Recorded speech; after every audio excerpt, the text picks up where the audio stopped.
Okay, thank you so much for that introduction. Thank you, everyone, for joining us today. We had a week off last week, so I'm glad to see you all again. It's very wonderful to be back.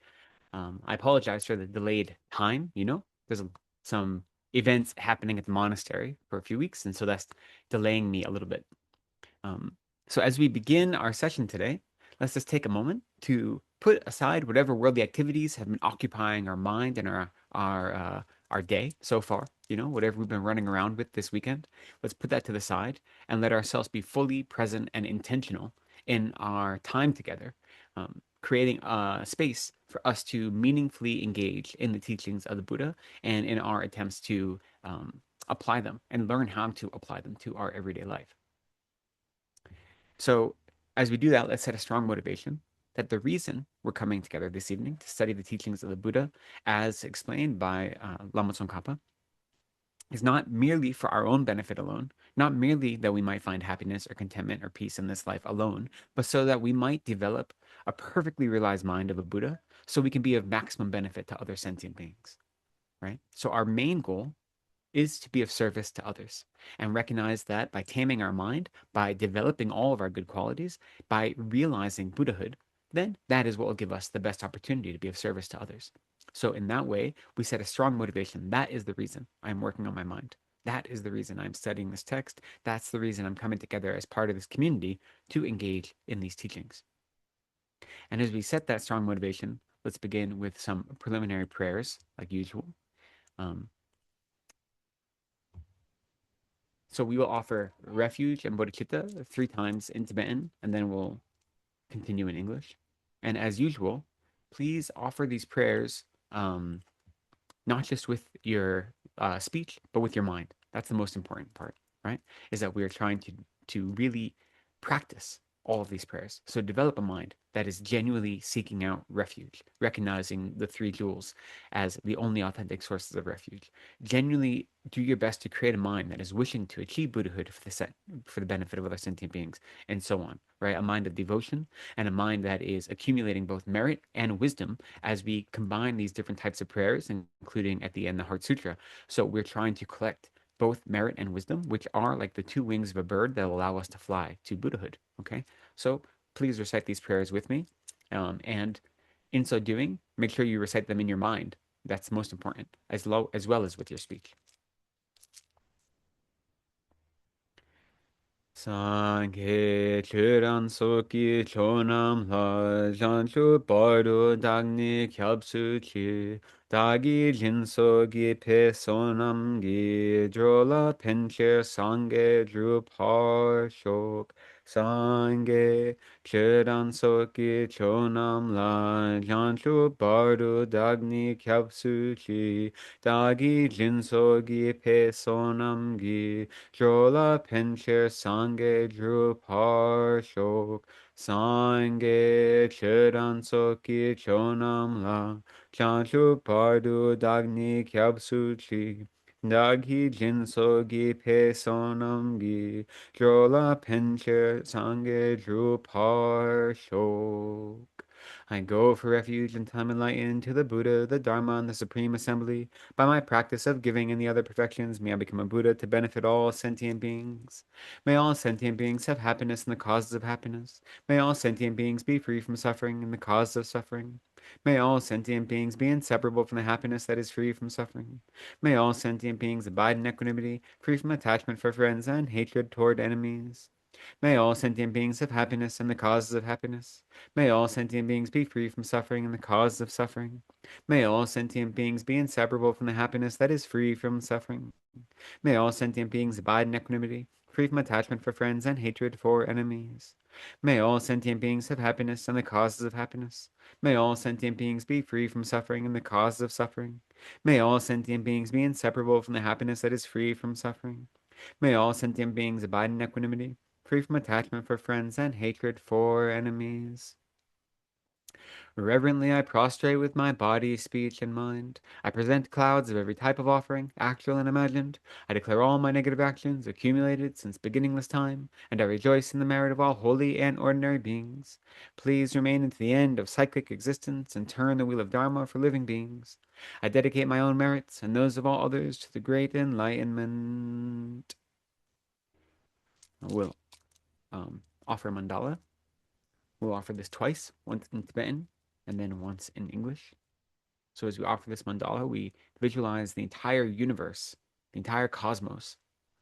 Here it's represented in the idea of the Buddha, the Indian cosmology of Mount Meru.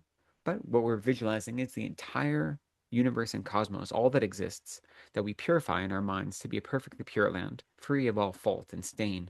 And then we offer that to the Buddhas and Bodhisattvas on behalf of all sentient beings, that all sentient beings might be able to enjoy that blissful place. And so we offer a mandala at the beginning of a teaching to request the teachings from the teacher and also to request all the blessings of the Buddhas and the Bodhisattvas.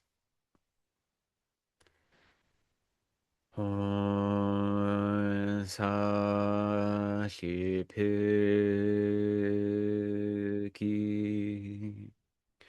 조이싱메토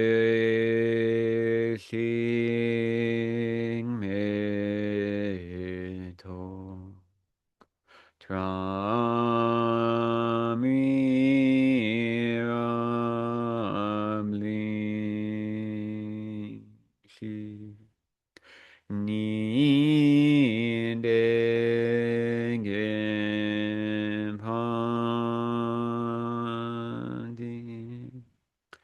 sange shindu Miktewahi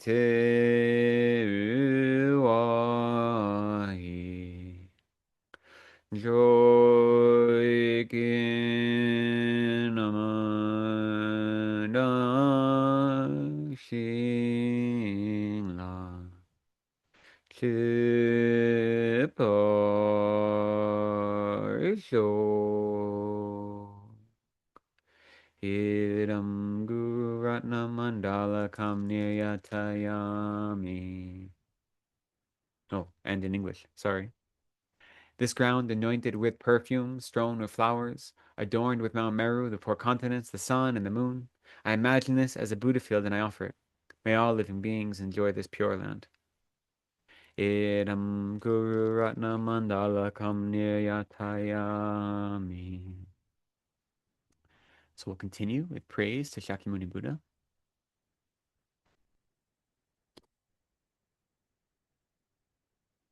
To the founder, the endowed, transcendent destroyer, the one gone beyond, the foe destroyer, the completely perfected, fully awakened being, perfect in knowledge and in good conduct, Sugata, knower of the world, supreme guide of human beings to be tamed, teacher of gods and human beings. To you, the completely and fully awakened one, the endowed, transcendent destroyer, the glorious conqueror, the subduer from the Shakya clan, I prostrate, make offerings, and go for refuge. To the founder, the endowed, transcendent destroyer, the one gone beyond, the foe destroyer, the completely perfected, fully awakened being, perfect in knowledge and in good conduct, Sugata, knower of the world, supreme guide of human beings to be tamed, teacher of gods and human beings. To you, the completely and fully awakened one, the endowed, transcendent destroyer, the glorious conqueror, the subduer from the Shakya clan, I prostrate, make offerings, and go for refuge. To the founder, the endowed, transcendent destroyer, the one gone beyond, the foe destroyer, the completely perfected, fully awakened being, perfect in knowledge and in good conduct, Sugata, knower of the world, supreme guide of human beings to be tamed, teacher of gods and human beings. To you, the completely and fully awakened one, the endowed, transcendent destroyer, the glorious conqueror, the subduer from the Shakya clan, I prostrate, make offerings, and go for refuge. When, O supreme amongst humans, you were born on this earth, you paced out 7 strides, and then said, I am supreme in this world. To you, who are wise then, I prostrate. With pure bodies, forms supremely pure, wisdom ocean like a golden mountain, fame that blazes in the 3 worlds, winner of the best, Lord, to you I prostrate. With the supreme signs, face like spotless moon, color like gold, to you I prostrate. Dust free like you, the 3 worlds are not, incomparably wise one, to you I prostrate. The Savior having great compassion, the Founder having all understanding, the field of merit with qualities like a vast ocean, to you, the one gone to thusness, I prostrate. The purity that frees one from attachment, the virtue that frees one from the lower realms, the one path, the sublime pure reality, to the Dharma that pacifies, I prostrate. Those who are liberated and who also show the path to liberation, the holy field qualified with realizations, who are devoted to the moral precepts, to you, the sublime community intending virtue, I prostrate. Homage to the Supreme Buddha, homage to the Dharma refuge, homage to the great Sangha, to all three ever devout homage. To all worthy of respect, bowing with bodies as many as all realms atoms in all aspects, with supreme faith I pay homage. Do not commit any non-virtuous actions, perform only perfect virtuous actions, subdue your mind thoroughly, this is the teaching of the Buddha. A star, a visual aberration, a flame of a lamp, an illusion, a drop of dew or a bubble, a dream, a flash of lightning, a cloud, see, condition things as such. Through these merits may sentient beings attain the rank of all-seeing, subdue the foe of faults, and be delivered from samsara's ocean where they are perturbed by the waves of aging, sickness, and death. We'll continue with the Heart of the Perfection of Wisdom Sutra. I prostrate to the Arya triple gem. Thus did I hear at one time the Bhagwan was dwelling on massive Vulture's mountain in Rajagriha together with a great community of monks and a great community of bodhisattvas. At that time the Bhagwan was absorbed in the concentration on the categories of phenomena called profound perception. Also at that time the Bodhisattva Mahasattva Arya Avalokiteshvara looked upon the very practice of the profound perfection of wisdom and beheld those five aggregates also as empty of inherent nature. Then, through the power of Buddha, the Venerable Shariputra said this to the Bodhisattva Mahasattva Arya Avalokiteshvara. How should any son of the lineage train who wishes to practice the activity of the profound perfection of wisdom? He said that, and the Bodhisattva Mahasattva Arya Avalokiteshvara said this to the Venerable Sharadvatiputra. Shariputra, any son of the lineage or daughter of the lineage who wishes to practice the activity of the profound perfection of wisdom should look upon it like this, correctly and repeatedly beholding those five aggregates also as empty of inherent nature. Form is empty. Emptiness is form. Emptiness is no other than form. Form is also no other than emptiness. In the same way, feeling, discrimination, compositional factors, and consciousness are empty. Shariputra, likewise, all phenomena are emptiness, without characteristic, unproduced, unceased, stainless, not without stain, not deficient, and not fulfilled. Shariputra, therefore, in emptiness there is no form, no feeling, no discrimination, no compositional factors, no consciousness, no eye, no ear, no nose, no tongue, no body, no mind, no visual form, no sound, no odor, no taste, no object of touch, and no phenomena. There is no eye element, and so on up to and including no mind element, and no mental consciousness element. There is no ignorance, and no extinction of ignorance, and so on up to and including no aging and death, no extinction of aging and death. Similarly, there is no suffering, origination, cessation, and path. There is no exalted wisdom, no attainment, and also no non-attainment. Shariputra, therefore, because there is no attainment, bodhisattvas rely on and dwell in the perfection of wisdom, the mind without obscuration and without fear. Having completely passed beyond error, they reach the endpoint of nirvana. All the Buddhas who dwell in the three times also manifestly completely awaken to unsurpassable, perfect, complete enlightenment in reliance upon the perfection of wisdom. Therefore, the mantra of the perfection of wisdom, the mantra of great knowledge, the unsurpassed mantra, the mantra equal to the unequal, the mantra that thoroughly pacifies all suffering, should be known as the truth, since it is not false. The mantra of the perfection of wisdom is declared, Tayata Om Gate Gate Paragate Parasamgate Bodhi Swaha. Shariputra, the Bodhisattva Mahasattva, should train in the profound perfection of wisdom like that. Then the Bhagavan arose from that concentration and commended the Bodhisattva Mahasattva Arya Avalokiteshvara, saying, well said, son of the lineage, it is like that. It is like that. One should practice the profound perfection of wisdom just as you have indicated, and even the Tathagatas rejoice. The Bhagavan, having thus spoken, the Venerable Sharadvatiputra, the Bodhisattva Mahasattva Arya Avalokiteshvara, and those surrounding in their entirety, along with the world of gods, humans, asuras, and Gandharvas, were overjoyed and highly praised that which had been spoken by the Bhagavan. And we will conclude with a prayer to avert obstacles to our teaching and our time together today. I prostrate to the gathering of dakinis, the three chakras, who abide in the holy yoga of using space. By your powers of clairvoyance and magical emanation, look after practitioners like a mother her child. Akasamarta shadara samaraya pe, akasamarta shadara samaya pe, akasamarta shadara.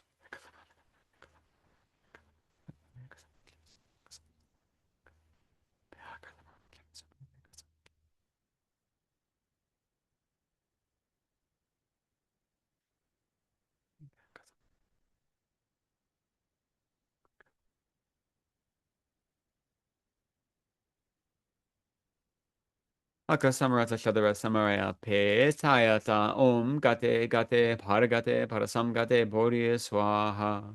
By the teachings of the three supreme jewels possessing the power of truth, may inner and outer hindrances be transformed. May they be dispelled. May they be pacified. Shintam Kuriya Swaha. May all negative forces opposed to the Dharma be completely pacified. May the host of 80,000 obstacles be pacified. May we be separated from problems and harmful conditions to the Dharma. May all enjoyments be in accord with the Dharma. And may there be auspiciousness and perfect happiness here, right now. Great. Thank you so much for that. Um, as usual, I'm open to questions at any time. I'll have some time at the end for questions. But if you have a question as we go along, feel free to ask it. You're welcome to politely interrupt me because I probably won't see you if you raise your hand or something like that. Uh, as we begin today, let's try to embody what was learned in one of our previous sessions about what are the appropriate qualities that we need to be good students who study the Dharma, right? So what are the three qualities that we should be adopting? Are the three faults to avoid are the faults of a broken vessel, right? Or a faulty vessel, rather, a water vessel. So we want to avoid being like a pot that is upside down. So no matter how much water pours on top of it, it always remains empty. In the same way, we want to avoid um, being non-attentive, right? We want to avoid uh, not paying attention, right? We want to be open-minded, is what it is. We want to be receptive to the teachings. We want to avoid being like a pot that is stained. So no matter how much water is poured in, it'll always be tainted and impure. In the same way, we want to avoid having any preconceived notions or any prejudices or any ideas whenever we go and approach Dharma teaching. We want to be receptive and unbiased. And we want to avoid being like a pot that has a crack or a hole in the bottom so that no matter how much water is poured in, it always will drain out and never be full, which is to say we want to practice attention. We want to avoid forgetfulness. We want to be exerting effort in being present with the teachings that we make sure we can remember all the teachings that we receive, right? So let's try to adopt those three qualities as we should whenever we engage in any Dharma practice. So it's been we had a whole week off. It seems like a long time ago that we last met. It's only been 1 week off. I'm very happy to be back here. Now, again, as a reminder, with these Saturday classes studying the middle length Lamrim, we're studying this at a quick pace, and we have the expectation that all the students will be familiar with some of this material, which is why we're not going into a lot of depth on some of the topics. Um, and so as we go through, I am hoping and anticipating that you have read material ahead of time and that you'll read it again after we're done. So you already are familiar with what we're going to talk about. And if you have questions or doubts, then certainly ask them, right? If I don't go over something that you have some doubts about, then that's perfectly appropriate to ask to clarify. But part of the thing we're trying to do is not just study these topics, but to study how to engage a sacred text in a teaching and how to learn how to use this text and this teaching as part of our daily practice and how to integrate our study and our practice together, right? So that's part of what we're doing together. Now, most of you will have already studied all of the Lamrim topics, right? The Lamrim topics make the base of our all of the teaching programs at the FPMT, right? The whole Discovering Buddhism program, which is, the introductory level program. We go through almost all of the Lamrim topics. So I anticipate that all of you have some familiarity with these different Lamrim topics. So the purpose of studying them, again, in the context of the actual text, the Middle Length Lamrim, is to refresh our mind of them, right? To remember how they fit together, that they aren't isolated ideas, but they work together to form a cohesive whole, but also to teach us and remind us what it means to go about studying texts on our own, to get the most meaning out of the texts, right? So I just wanted to remind that that is the practice we're doing. Um, I know it may not seem that way, that we've had 5 classes so far, and we only have gotten through 30 pages of the text. So maybe it seems like we're not going very quickly. But the truth is, it's quite quick. We're moving at a quite quicker pace than we would in other texts, in other contexts. When we teach any of these programs in the Discovering Buddhism modules, for instance, there might be a whole module on death and rebirth, death and impermanence, and that would be 6 weeks or 8 weeks, right? A whole module on perfect human rebirth, again, 6 or 8 weeks. So all of these things that we basically cover in one class would be covered in 6 to 8 classes if we were doing a full more lengthy introduction, right? So because of that, it's condensed. That's the whole point of the middle length Lamrim. You know, Tsongkhapa of his text, the Great Lamrim, right, um, was one of the first texts he composed, and it is of the 5 texts on emptiness that we should study. It's the first one. And in that, he uses many more examples and many more quotations, and he's much more elaborate. You know, there are some things in here that he references quickly, and in there he provides these elaborate lists. And the reason for that, the reason he wrote the Lamrim during the middle length Lamrim, is because he wanted to give his students an opportunity to have a more direct ability to engage in this material without all of the extra accoutrement, right? The meaning is the same, but he's giving us a cleaner way into it. So the idea is we already have some of these ideas, we already have some understanding, and this is bringing us deeper. You know, it's the same way when you receive tantric initiation and you have to do tantric practices. We have these practices that are called sadhanas, right? Which is a method for achieving, is how we translate it into Tibetan. And so say you have a sadhana of some deity, a daily practice. That sadhana, there's almost always the short version and the medium length version and the long version, right? So Yamantaka is a very famous one, very common one in Gelug. And we have practice the self-generation of solitary Yamantaka, very, very famous and common tantric deity in the Gelug tradition. The condensed version of that practice you can do in maybe 15 minutes, right? 20 minutes. The extensive version takes over an hour. It's the same practice, but one is condensed and one is extensive. And now most of us beginners say, well, I obviously want the condensed one because I don't have an hour every day to practice. I want to do, the easier version, quote unquote. But the truth is the condensed ones are the harder version. The idea behind them is the extensive version has all the details we need. So it's all there in the practice for us. The condensed version is once we already know the salient points, the condensed version is like the bullet list version, right? So we're expected to bring all of our knowledge to that practice, and the condensed version then helps us remember and generate our own understanding. So for us to be studying the middle length Lamrim means that we've already done work through the extensive Lamrim, and now we have the more condensed version to help streamline us, to help get the meaning more direct into our minds, right? And so with that, and with part of the practice of learning how to study text and engage with texts, just a review of what we've gone over so far, and the importance of understanding the outlines, which is critical when you are engaging in a text, especially classical text, is that because the outlines locate us, right? They help us remember where we are in the text and how all the pieces fit together. So we started by talking about the greatness of the teacher, which is to say the greatness of Atisha, because Tsongkhapa's text is a commentary on the lamp for this path to enlightenment by Atisha. So first we talked all about Atisha and how the greatness of him, and then the greatness of the teachings themselves, which is to say Atisha's texts, but also the greatness of the teachings of the Buddha. And they had two extraordinary qualities that were most important, right? That those we have to keep in mind all the time. What are those two extraordinary qualities that we should always remember? Non-contradictory. That's the first one, that the teachings are non-contradictory. And the second? The personal instructions to you. Personal instructions, exactly. All the teachings of the Buddha are non-contradictory, and they should all be understood to be personal instructions, right? So those are the two most important takeaways from that section, at least in my mind. And then, as we studied the greatness of the teachings, we studied how to properly study the texts and how to properly receive Dharma teachings, and then also how to teach, right? What are the qualities of teaching the Dharma and sharing the Dharma with others? And then that led into how to rely on a spiritual friend. What is the proper way to rely on a spiritual friend or a guru? So our first kind of section we talked about was guru devotion. And what are the qualities that make up an appropriate guru? And then after that, we studied what are the preliminary activities that we should engage in before we begin in a meditation session. Yes. Sorry, Venerable. I had a question actually on guru devotion. If we can do now. Sure. Actually, I was going through a few of the things. So I actually had two questions on that topic.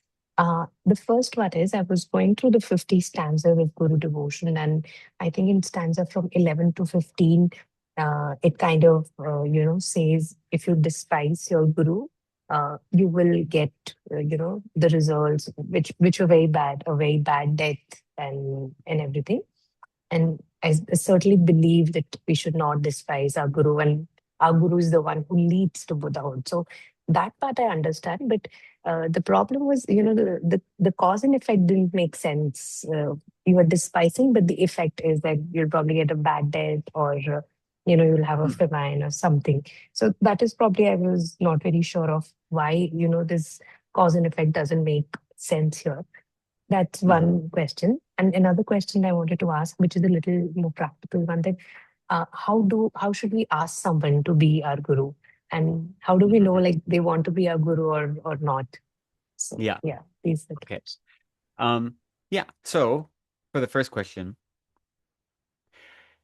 we say once we recognize and understand that the guru is the heart of the path, right? The whole practice of Dharma, of as we understand it, is depending on relying on a guru. And because of that, the guru is an object of greatest merit, but also the greatest non-virtue. Like whenever we accumulate karma, whether it is positive karma, which is to say merit, or non-virtuous karma or negative karma, there are different things that make that karma heavier or lighter, right? So if that karma is complete, which is to say if the intention and the action and the completion of the action are all there, that's one thing. What the actual act is, some acts are heavier than others. So for instance, killing is heavier than stealing and so forth. So the action itself can make it heavier or lighter. But then one of the most important things that can make a karmic action heavier or lighter is the object upon which that karmic action is performed. And so the guru is the heaviest object upon which any karmic action can be performed. And that goes for virtuous karma and non-virtuous karma both. And so because they are the heaviest object, then whatever negative karma we accumulate in relation to them is going to have the most disastrous results, let's say. And so in the 50 verses to Guru devotion, especially, that is a tantric commentary, right? So it's not talking about just any guru. It's especially talking about the tantric guru. So that is a teacher that you view and understand to be a living Buddha that is guiding you the same way any other Buddha would be guiding you in your life. So the karma that you accumulate in relation to them is the heaviest kind, both virtuous and non-virtuous. And then we have to remember that when we create karma, it's not like an action. Any given action that is complete can have multiple karmic results. So one action can have a result that is the environmental result. It can have, so for instance, an action of killing can have the result of being born in a lower realm, or it can have the result of, if you're born in an upper realm, being born in a bad condition. It can also have the result of being born in an upper realm, but then receiving violence from others, and all these things, right? There are multiple different results to any one karmic action, depending on how heavy it is and how complete it is or is not. When we get to karma, we'll have more discussion about that there. But so that is the way the cause and effect works. Now, I will say in many of our texts, even in this text, when we talked about the faults of not properly relying on a guru, I think that is in our text. I don't remember what page it's on. Oh, it's on page 26, the drawbacks. They right away say, you will surely roast in hell, right? Like those are the go-to examples of what's going to happen. And you'll be sick. You'll have all these awful things happening to you. And for me, like I believe the validity of those teachings. Like those verses come from sutra as well as from incredible Indian masters, right? But more important for me is, instead of the specific results of like which of the hot hells I'm going to be roasting in or all these kind of things, is recognizing the heaviness of that karma. So regardless of the specific results, recognizing the heaviness of that karma is what's most important. And so when you despise your guru or disparage your guru, those are the two kind of things that are most heavy, right?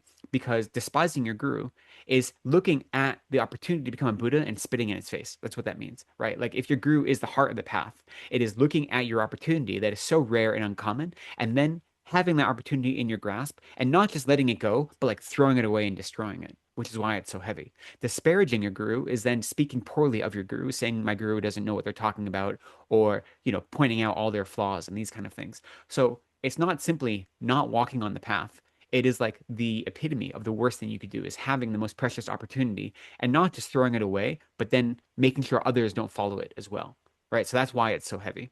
As to the specific results, the specific karmic results, I believe what our teachers have said, that these are some of the possibilities, but those specifics, for me personally, are less important than recognizing how heavy it is, if that makes sense. So I have to take it on faith because I don't personally understand or have a realization of, how this karmic action will have this specific result. So I look to the teachings that I have confidence in because I have faith in the teachers that taught them. And when they say that, oh, if you engage in this negative action, this is one of the common results of that, such as being born in such and such a hell realm for this many eons and so on, then I have faith in that simply because I have confidence in the teachings, right? But the specifics aren't as important to me personally. I try not to get hung up on them, except to realize how heavy they are. The same goes for the virtuous karma, right? Relying on a guru appropriately is the fastest way to become a Buddha and to have realizations, right?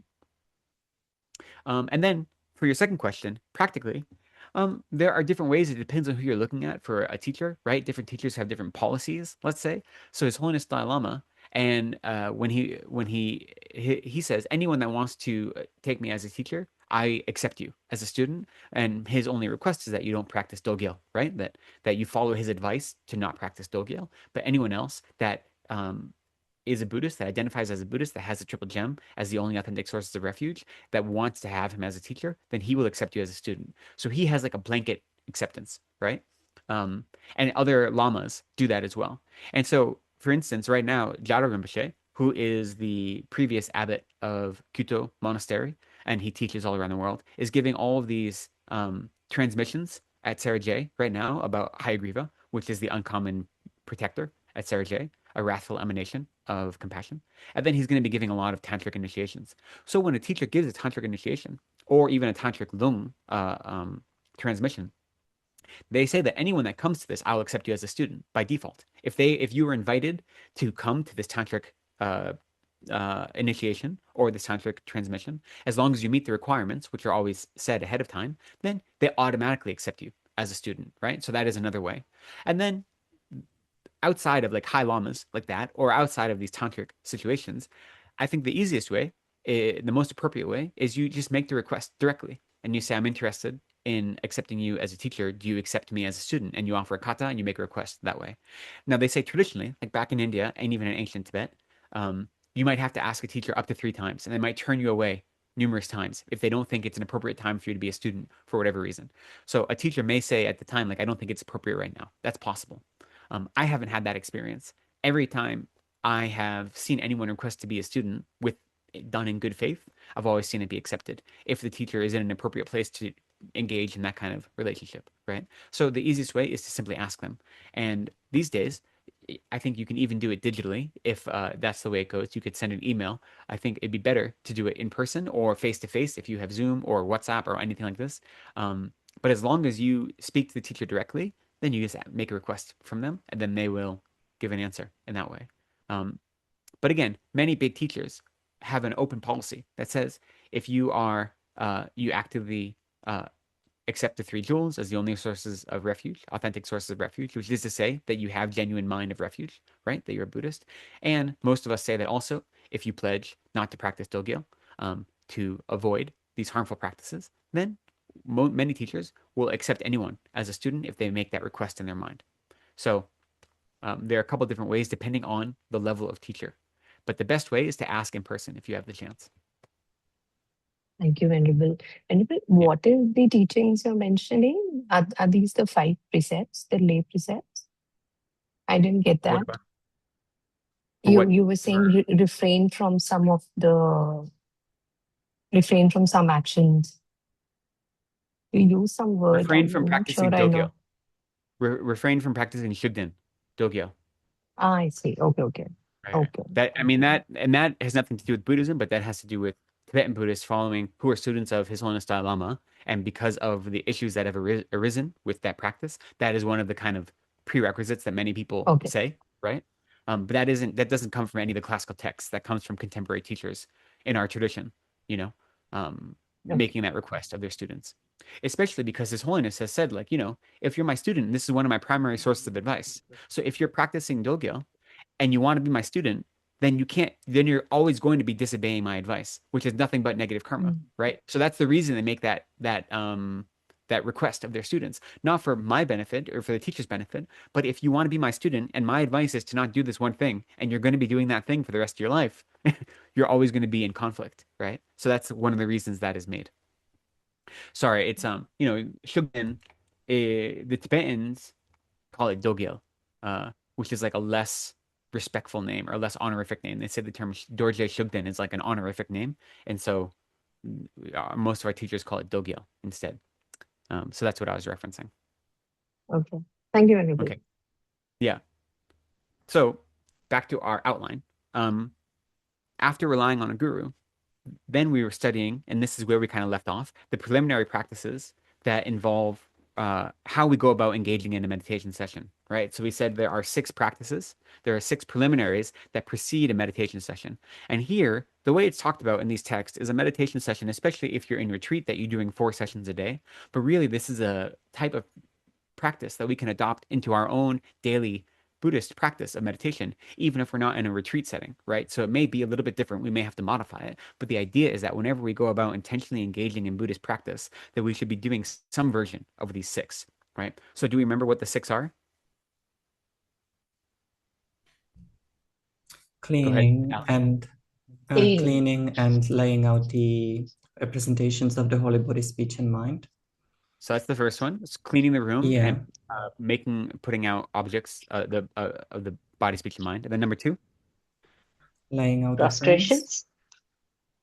So number 2 is offerings, right? Laying out offerings.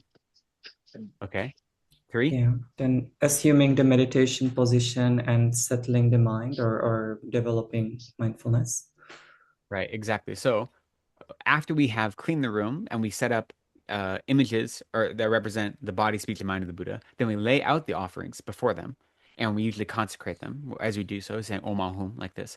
And then once we've created that space, the physical space, we adopt our own posture of both body and mind. That's the appropriate posture for our practice. And the mental posture is to say we prepare our mind through developing mindfulness and the right attitude, which is to say develop a mind of bodhicitta.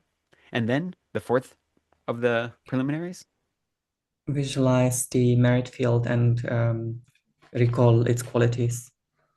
right? So the merit field here is all of our teachers. Now, some specific practices you might do will have a different merit field. If you're doing a specific tantric practice, then that tantric Buddha may be involved in that merit field. But in general, the merit field is going to be all of our gurus and all of the lineage lamas to some extent, right? That we visualize in the space in front of us. We think of their good qualities. And then number 5, accumulate merit and purification. right? And we accumulate merit and purification. We do that through a 7-limb prayer. And then finally, the last one is mandala, offer a mandala. mandala offering, right? A mandala offering to prepare ourselves to engage in this Dharma practice. So that is where we left off last time.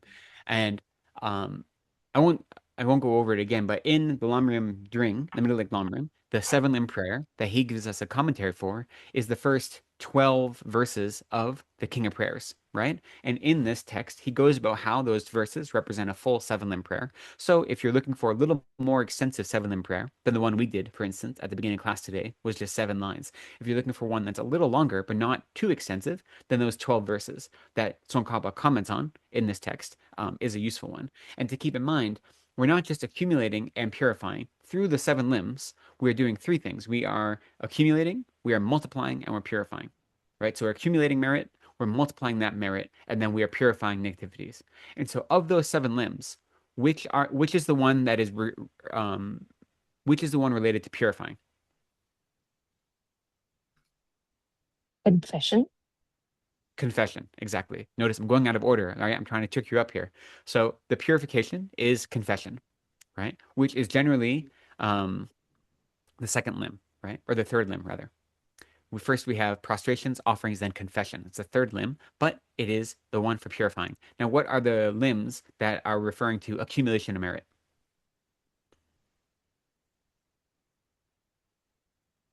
So what are the 7 limbs?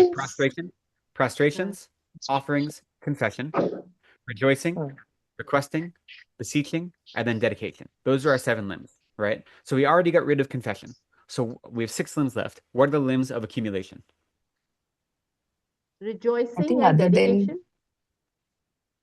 So, Cultivate, Frustration. dedication, all of them.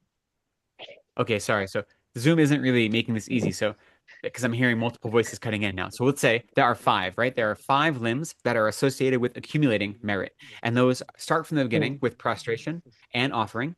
Then we already have gotten rid of confession, rejoicing, then requesting and beseeching. So those five are all about accumulating merit, right? And however, as far as multiplying that merit, we have two. Now, if we do the math, 5 plus 2 plus 1 is 8. So that makes 8 limbs. But the two for multiplying are rejoicing and dedication.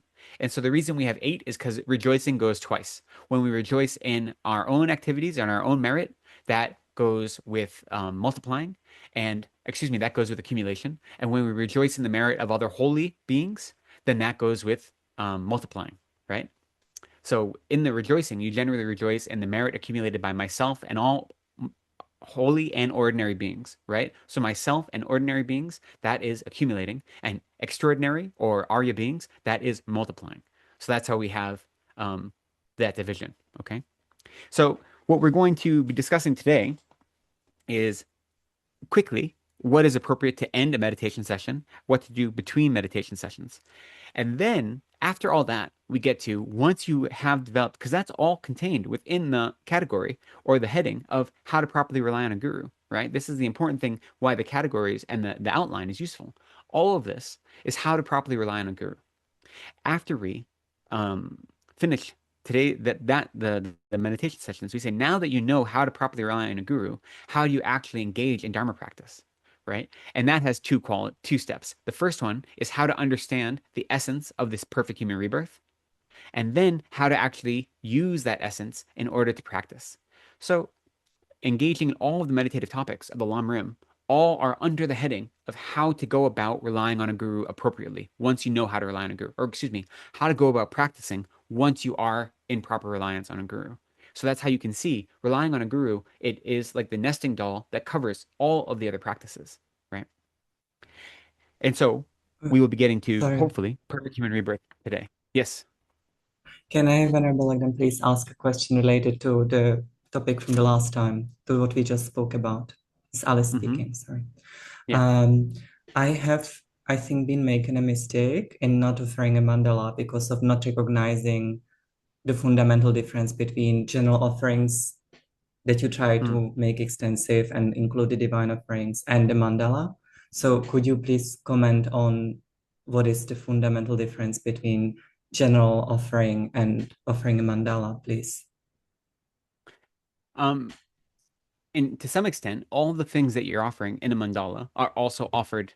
Right? If you're doing an extensive offering practice where you visualize the whole world and clouds of endless offerings, then to some extent you are offering the same thing. The reason we do a separate mandala offering is because the kind of intention behind making a mandala offering is a little bit different. So when you make a mandala offering, the intention is specifically I'm offering the whole cosmos with the request to receive your insight, your blessings from the Buddhas and Bodhisattvas, right? Or if it's in the beginning of a teaching, with the request to receive the teachings, right? So the intention behind it is making a request, whereas the intention for making the offerings at this as the second limb isn't about making a request. It's about perfecting your mind of generosity and making all positive conditions for the merit field and like this. So that's the reason we do them separately in that way. Okay, thank you. Is that, yeah. Okay, so with that, let's continue with the text. So those who have the text in front of them, if you don't have it, they can share a PDF in the chat. I'm not going to put it on screen because it'd be too hard to read anyway. It's so small. So we're on page 33 for those who do have a copy of it. We're at the section that is what to do at the end of the meditation session. So this has 2 points. And now a reminder, if you have the text in front of you and you see the very small headings, those weren't actually put in there by Tsongkhapa. Those were added later by Trudjang Rinpoche, who was one of the tutors of the current Dalai Lama. The larger section headings were included by Tsongkhapa explicitly, but the really tiny ones were included by Trudjang Rinpoche. He didn't change any of Tsongkhapa's text. He just put in these headings so we can understand what is the point of each section of text to help it be a source of meditation, to help it be easier to understand. So this is something to always keep in mind.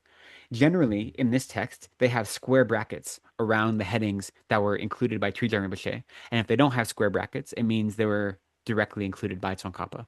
But I haven't compared them to the Tibetan, so I don't know for sure. And the Tibetan versions of the text that we read now also have Tree Rinpoche headings inserted as well. That's not something just done in the translation. That's also done in the Tibetan text. So what to do at the end of a meditation session? This has 2 points. The first point, what should actually be done at the end?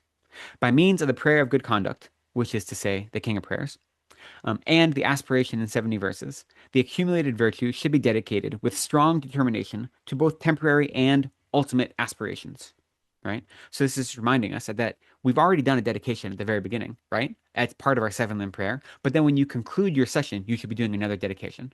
And you do that dedication for temporary and ultimate aspirations, which is important to remember. The most important dedication is for you to become a Buddhist. You can benefit all sentient beings, but you also can have temporary aspirations as well. May I progress in the path in this life? May I achieve realizations in this life? May I be free of all harmful conditions that make it difficult for me to practice Dharma? And may all other sentient beings also be free of harmful conditions in this life, and so on, right? So all the different dedications we do, they are both temporary and ultimate. And those are both appropriate things to dedicate for, right?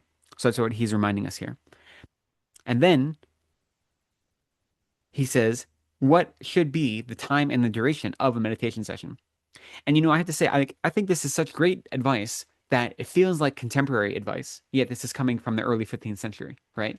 He says, you should meditate in 4 sessions, in the dawn, in the morning, in the afternoon, in the evening. So when you're doing an extensive practice, we usually say you should have 4 sessions a day.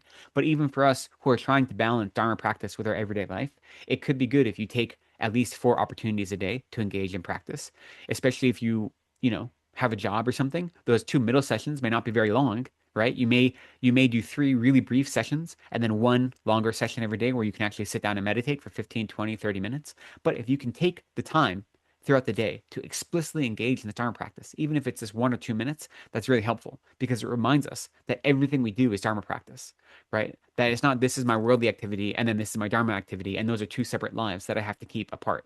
Everything we do is Dharma. And so taking the time to create 4 specific moments during the day where I'm going to calm my mind, I'm going to offer a 7 limb prayer, I'm going to recite a verse of refuge and bodhicitta, and take 30 seconds to do a meditation practice. Even if that's all you can do because you are on your lunch break or something, it's still helpful, for our practice and for our minds. So in general, we should do 4 sessions a day. Moreover, if your sessions are long in the beginning, so at the beginning of your practice in general, it is easy to fall under the power of laxity and excitement. Since it is difficult to correct the state of mind once you've got used to it, you should do many short sessions. If you cut the session short when there is still a desire to meditate, then you will really want to enter meditation the next time. They say that otherwise you will be overcome by a nausea at the sight of your meditation seat. This really sounds like very contemporary teaching, right? Like you want to, when you're doing something that's difficult, you want to end before you get tired of it. So then the next day, when you're starting again, you don't feel sick to your stomach just looking at your meditation cushion. So the advice here is exactly that. At first, you should keep your session short. You shouldn't push yourself too hard in the beginning because you're going to burn out and then you're not going to want to do it again the next day. So you have to be aware of your own limitations. So you start small and then you extend them. He says, however, once it has stabilized a bit, so once your practice has stabilized, then you prolong the sessions and you sustain them all free from the faults of being either excessively tense or excessively relaxed. Thereby, small obstacles and overexhaustion and drowsiness will all be pacified, right? So the way we practice the Dharma is by recognizing where we are right now. The Dharma is going to meet our needs, which is to say we start with short sessions because that's what's appropriate for us. And then we don't get despondent. We don't get burned out. And then as we practice more and more, we extend our sessions. We extend our practice. We do more elaborate practices. And we do them with them always being joyful, without them being a burden, because we've eased into that type of practice. Now, notice he says the 2 things that are the most dangerous things to look out for, the biggest obstacles to your practice, are laxity and excitement, right? And we'll talk more about these, even in this section, but these are the 2 primary obstacles to achieving calm abiding meditation, right? We generally say there are 5 obstacles, and then there are 8 antidotes to those obstacles when you're trying to achieve calm abiding meditation. The 5 obstacles, the first one is laziness. The second one is forgetting the instruction. The third one is both agitation and dullness, also known as excitement and laxity. So these two, they're translated different ways. And then the fourth one is not applying the antidote appropriately. And the fifth one is over applying the antidote. So those are the 5 obstacles that we have to achieving calm abiding. And we'll talk about those in depth later. So I'm going to go through them quickly now. But if you have questions, when we get to the shamatha section, which is to say the perfection of concentration, then this is talked about in more elaboration. Those 5 obstacles have 8 antidotes because the first one, laziness, has 4 antidotes that you have to do sequentially. And then the others each have 1 antidote each, which is how they combine to 8. So the 4 antidotes to laziness are first faith, which is confidence that this teaching and this practice is beneficial, right? That the practice of meditation, the practice of taming your mind is beneficial. So once you generate that faith, then that leads into the second antidote, which is aspiration. So the wish to actually go about taming your mind and engaging in meditation practice. And then from that wish, then you develop, you exert effort, right? So that's the third of the antidotes. So faith or confidence, and then aspiration, and then effort. And then from effort, we have what's called suppleness. So suppleness is to say a suppleness of body and mind, which is the ability to actually sit down and meditate and exert yourself in that way. It's just it's a type of effort for our purposes right now, we'll say. There's more specifics to it, but we'll worry about that later, right? So those are the 4 antidotes to laziness. And then you have the next one, which is forgetting the instruction. The antidote to forgetting the instruction is mindfulness. So this is how mindfulness comes into play when trying to generate calm abiding and any meditative practice. And then after forgetting the instruction, these are the 2 real obstacles, which are laxity or dullness and excitement or agitation. And the antidote for them, we say, is introspection, right? Now, introspection itself doesn't actually get rid of laxity or agitation, but it recognizes when your mind has succumbed to either one of those. And then there are other remedies that you apply to help overcome them, right? Which is like tightening up your focus or loosening your focus. And then the other 2 are very self-explanatory. So the fourth obstacle is not applying the antidote, which is to say, once you've done the introspection, you have a mind of introspection that realizes that you are you have dullness or you have excitement, but then you don't do anything about it. That would be the fourth obstacle. And the antidote to it is applying the antidote. And then if you over apply the antidote, then you kind of push too far, right? So laxity and agitation are like 2 ends of a spectrum.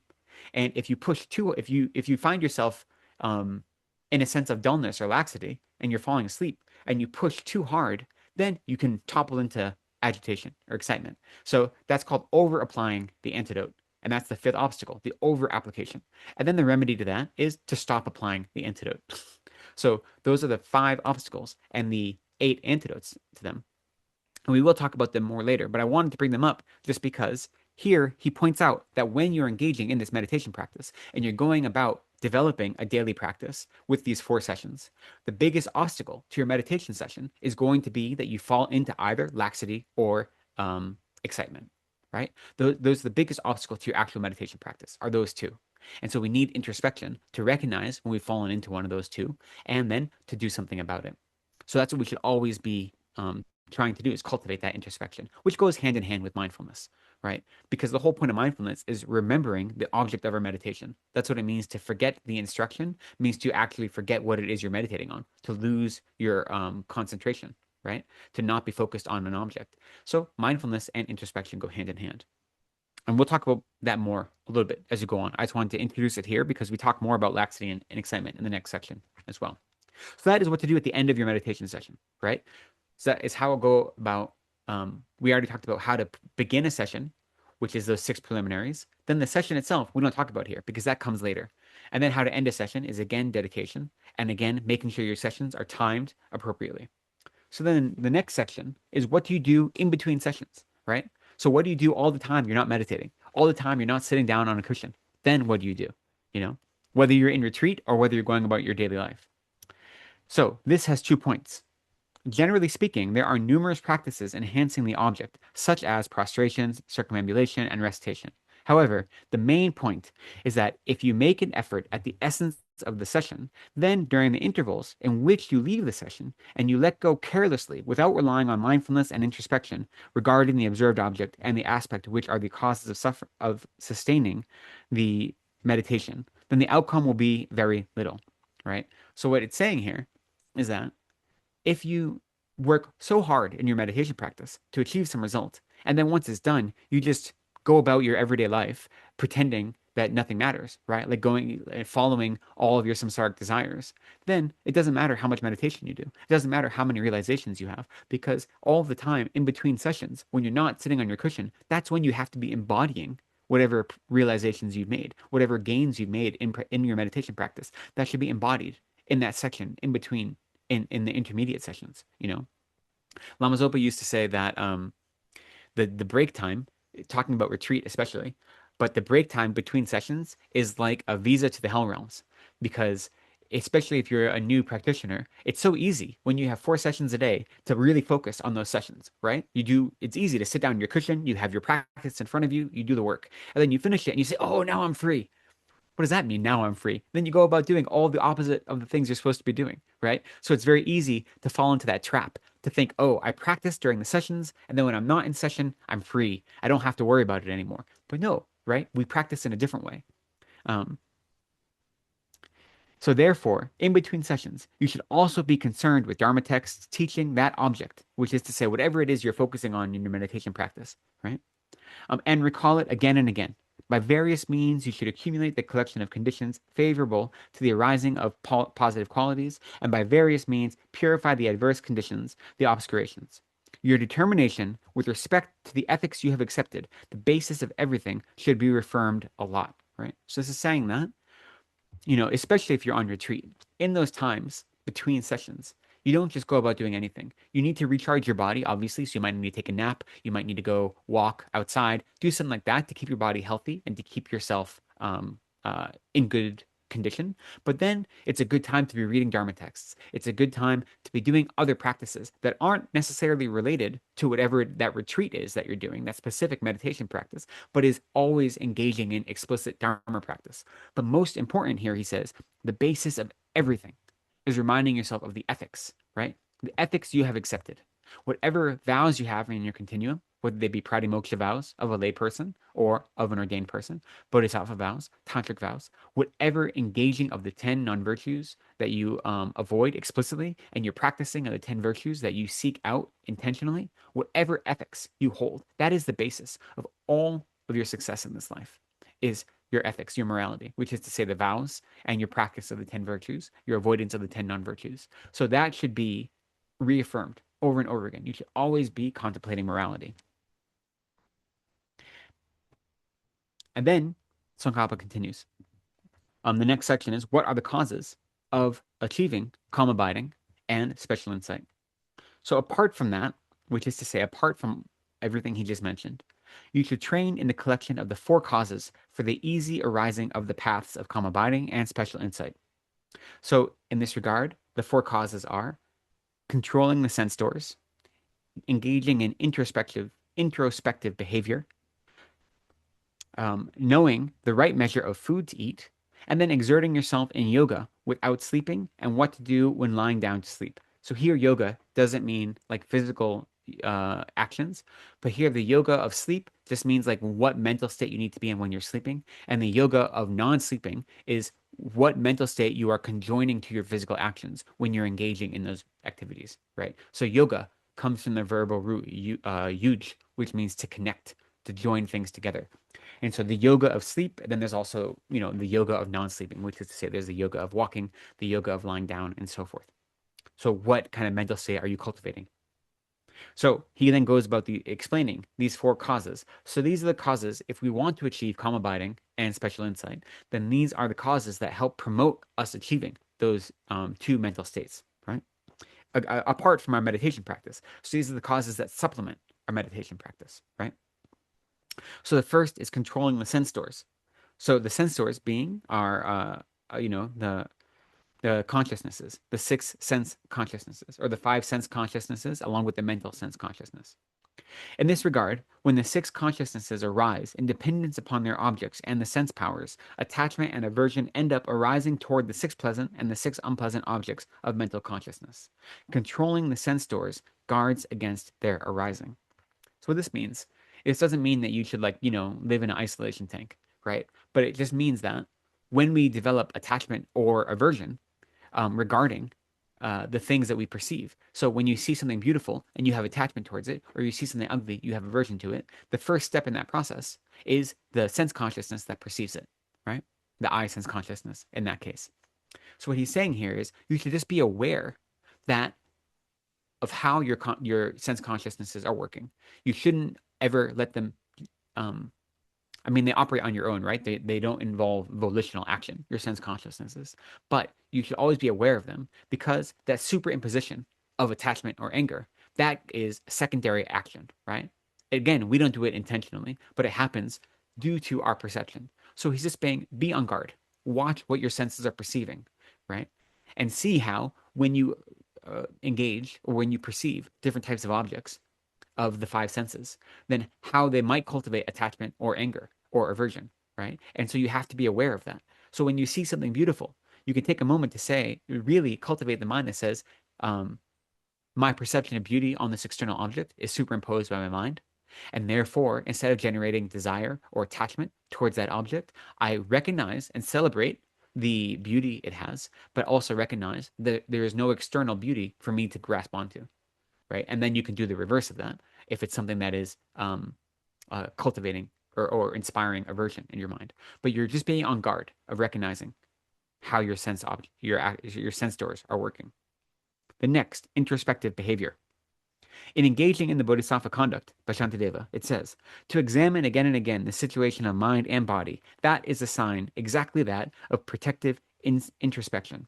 Following this, whenever the body and so forth engage in such and such an action, you come to understand whether or not it should be done and behave accordingly.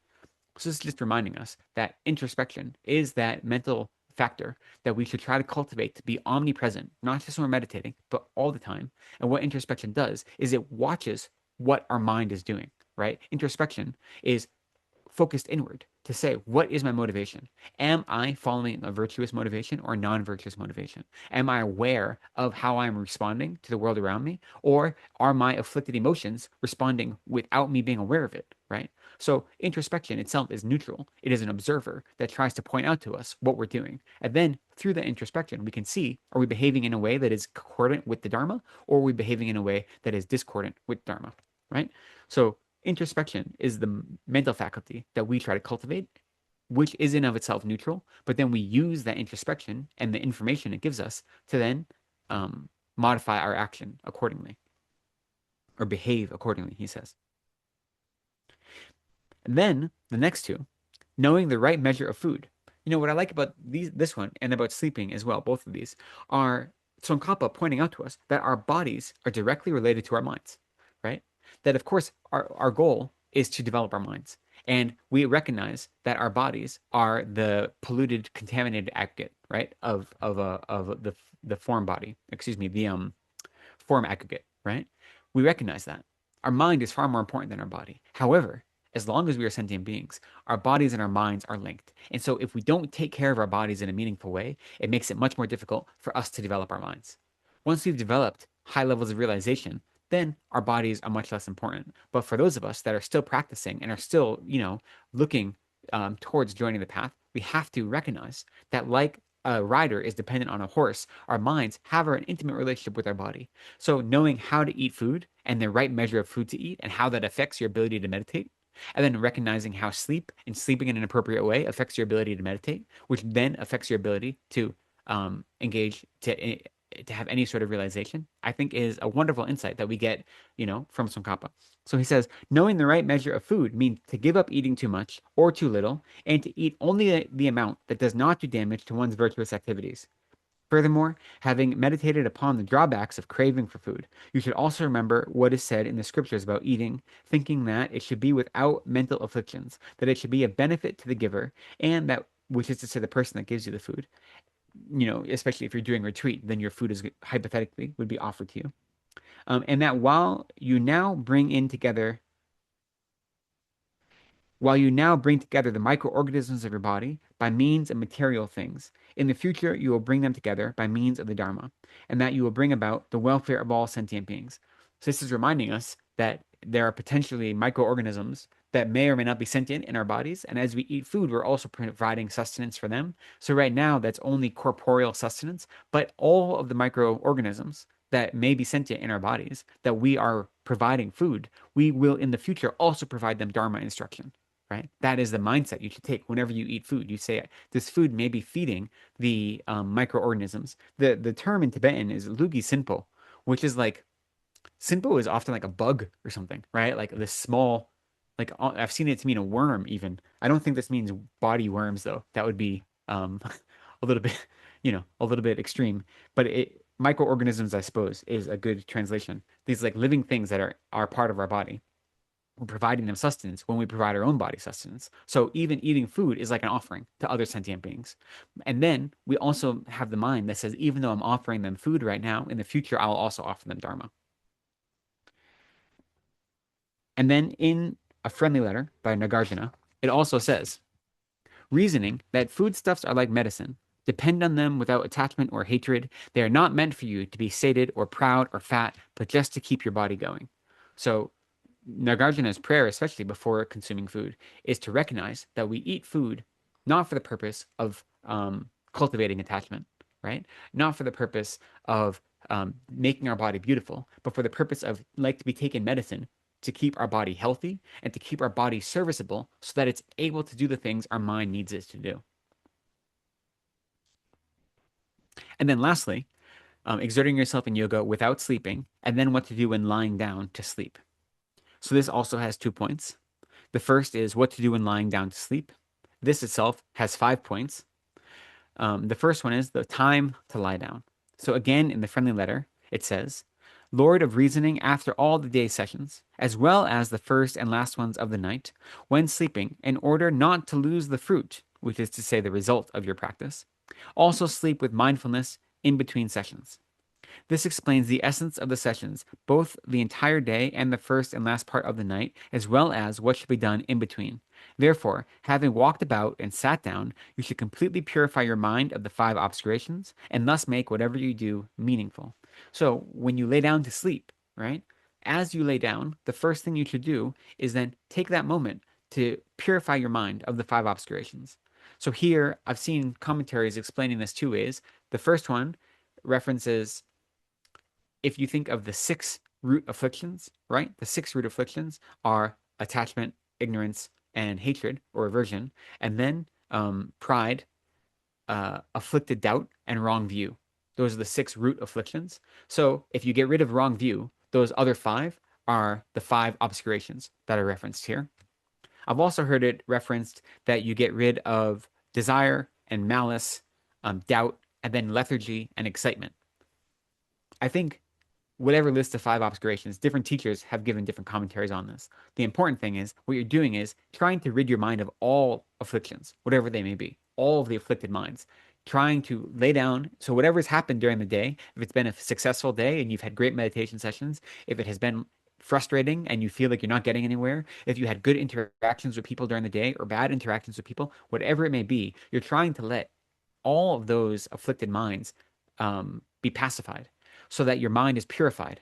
And the next step is to then focus on virtue, right? So he says, before you go to sleep, I guess it's the 3rd step. So after you work to purify your mind, then you should adopt an appropriate posture. We're always taught to adopt the same posture that Shakyamuni Buddha took when he showed the aspect of passing into parinirvana.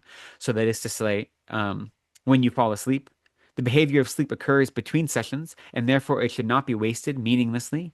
In this regard, during the middle part of the 3 sessions of the night, the conduct of the body consists in lying down on your right side, placing your left leg on top of the right leg, and sleeping like a lion, which is the posture the Shakyamuni Buddha took. I don't really know the importance of this posture. I saw one commentary where a student asked, "Oh, is this because we need to like help align the subtle body and the chakras and the channels?" And the answer was like, in tantra maybe, but this isn't tantra, like in Lamrim. So it's just a good posture to sleep in, apparently. So don't worry too much about your posture. If you have to sleep on your back, that's fine. You're not engaging in non-virtue if you're not in this posture. But it is good to try at least to lay down in that posture when you first lay down.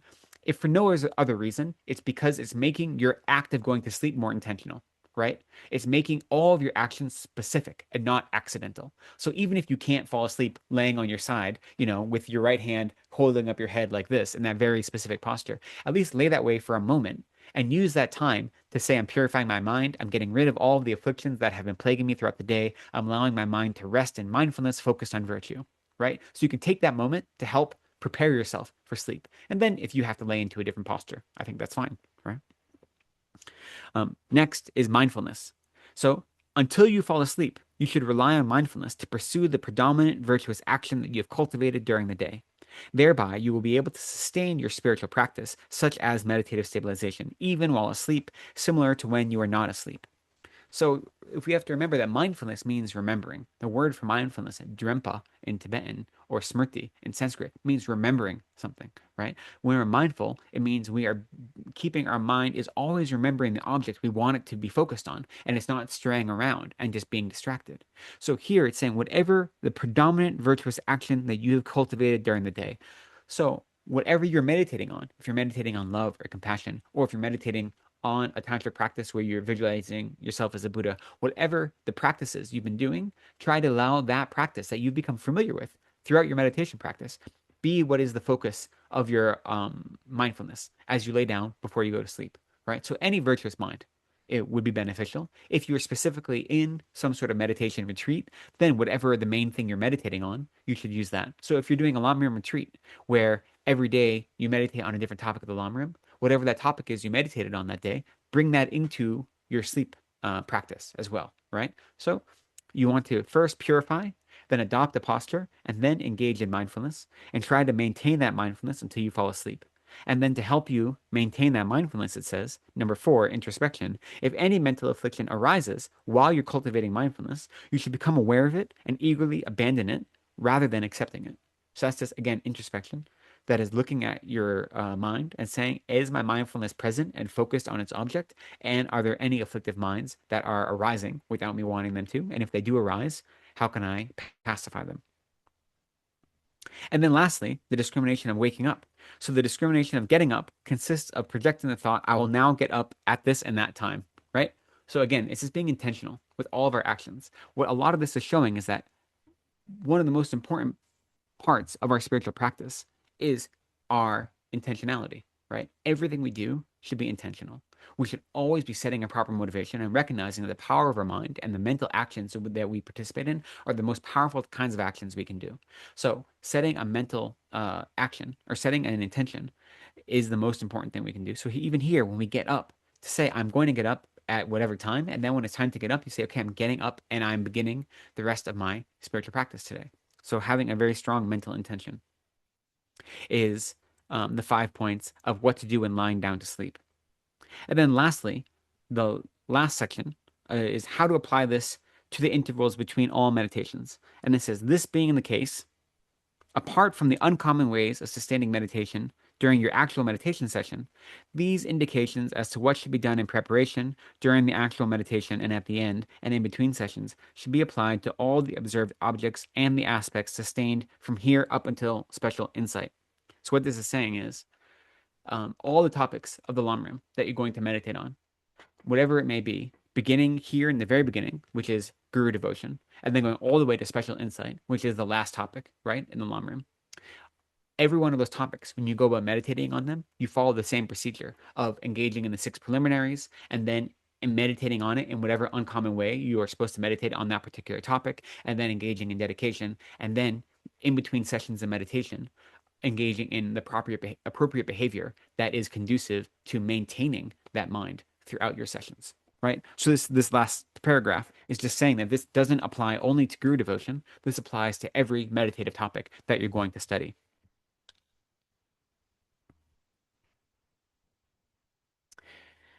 So next, before we get to perfect human rebirth, we're saying, Tsongkhapa is saying, the reason why meditation needs to be sustained by means of the 2 modes of sustaining, right? So this also has 4 points. The first point is, what are the 2 modes of sustaining meditation? Which is to say, analytical meditation and stabilizing meditation. That's what this is pointing to. So this has 2 points. The first one is the reason why both analysis and stabilization are necessary for meditation, right? So in the ornament for the Mahayana Sutras, it says, here, first of all, proper mental attention arises in dependence on study, and from proper mental attention, again, the exalted wisdom with the meaning of perfect reality as its object arises. That is to say, that from proper mental attention, though the wisdom arisen from reflecting upon the meaning of what has been studied, through that rather, the wisdom arisen from meditation that directly realizes the meaning of perfect reality arises. So this is going to the point where we talk about study or hearing, and then contemplation, and then meditation. So these 3 actions that we should be trying to incorporate into all of our practice. First, whenever we engage in new material, we hear it or we study it. And then once we have some understanding of it, we contemplate it or reflect upon it, right? To get rid of our doubts, to develop a certainty, and then we meditate on it. So we understand there are different types of wisdom that emerge from those 3 activities. There's the wisdom that emerges from hearing, the wisdom that emerges from contemplation, and the wisdom that emerges from meditation, right? So here what he's saying is, if you want the wisdom that emerges from meditation, which occurs as special insight, right? Not always, but it's one type of special insight. Or special insight is one type of wisdom that arises from meditation. If you want that, that has to be preceded by the wisdom that emerges from contemplation. And that has to be preceded by the wisdom that comes through listening or studying, right? So that's what this is saying, that there is a sequence to this. In the ornament for clear realizations, so Nuntigen, it says, for definite discrimination, the path of seeing and that of meditation, repeated reflection, assessment, and certainty are the path of meditation, or are the path of practice. So here, definite discrimination is referencing the path of preparation. So we know there are 5 paths, right, in our practice. There are 3 vehicles, and there are 5 paths. The 3 vehicles are the Shravaka vehicle, the Pratyeka Buddha vehicle, and the Bodhisattva vehicle, right, or the Mahayana vehicle. And then each of those vehicles have 5 paths. The path of accumulation, the path of preparation, the path of seeing, the path of meditation, and the path of no more learning, right? The path of accumulation is, Lama Zopa Rinpoche likes to call this the path of merit, because what are you accumulating? You're accumulating merit, though the word itself is the path of accumulation. That's the first path. When you actually develop, if you're entering in the Mahayana path, when you actually develop uncultivated or rather uncontrived bodhicitta, that's how you enter into the path of accumulation. For the Pratyeka Buddha or the Shravaka path, it's when you generate a mind of uncontrived renunciation, right? That is the entrance into it for the lower path, for the lower vehicles. Here it's saying that for the path, the 4 later paths, so the path of preparation, the path of seeing, or the 3 it's talking about, and the path of meditation, these all involve reflection, assessment, and certainty, which is to say, the practice of study, contemplation, and meditation, right? Definite discrimination, the path of preparation has 4 subdivisions, but I don't think we need to know about that here. There's another translation of this that says definite discrimination has 4, but this English doesn't have that. So that's okay. We won't talk about it. That is to say, there exists repeated reflection, assessment, which is to say comprehension, and certain understanding that constitute the path of meditation of the Mahayana Aryas, right? In the compendium of trainings, it also says, thus you should practice meditation continuously. Continuously giving away, guarding, purifying, and increasing your body, possession, and merit in all kinds of ways. So with regard to that, every meditation should have these 4 activities of giving away, guarding, purifying, and increasing. And what are you engaging with those 4? Your body, your possessions, and your merit.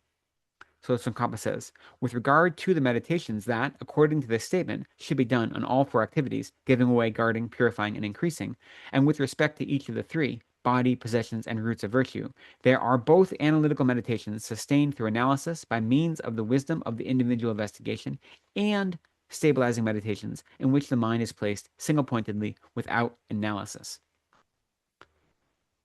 what this section is reminding us and showing using these quotations is that we need both meditative stabilization and practices that are non-analytical, that will lead to and are based upon calm abiding, and we need practices that are analytical, that will lead to special insight, right? So whatever our activities are, whether we're doing these activities of giving away, guarding, purifying, and increasing, and whether we're referencing our body or our possessions or our merit, there are non-analytical ways and analytical ways to go about those meditations. So it isn't one or the other. That's what this is pointing out.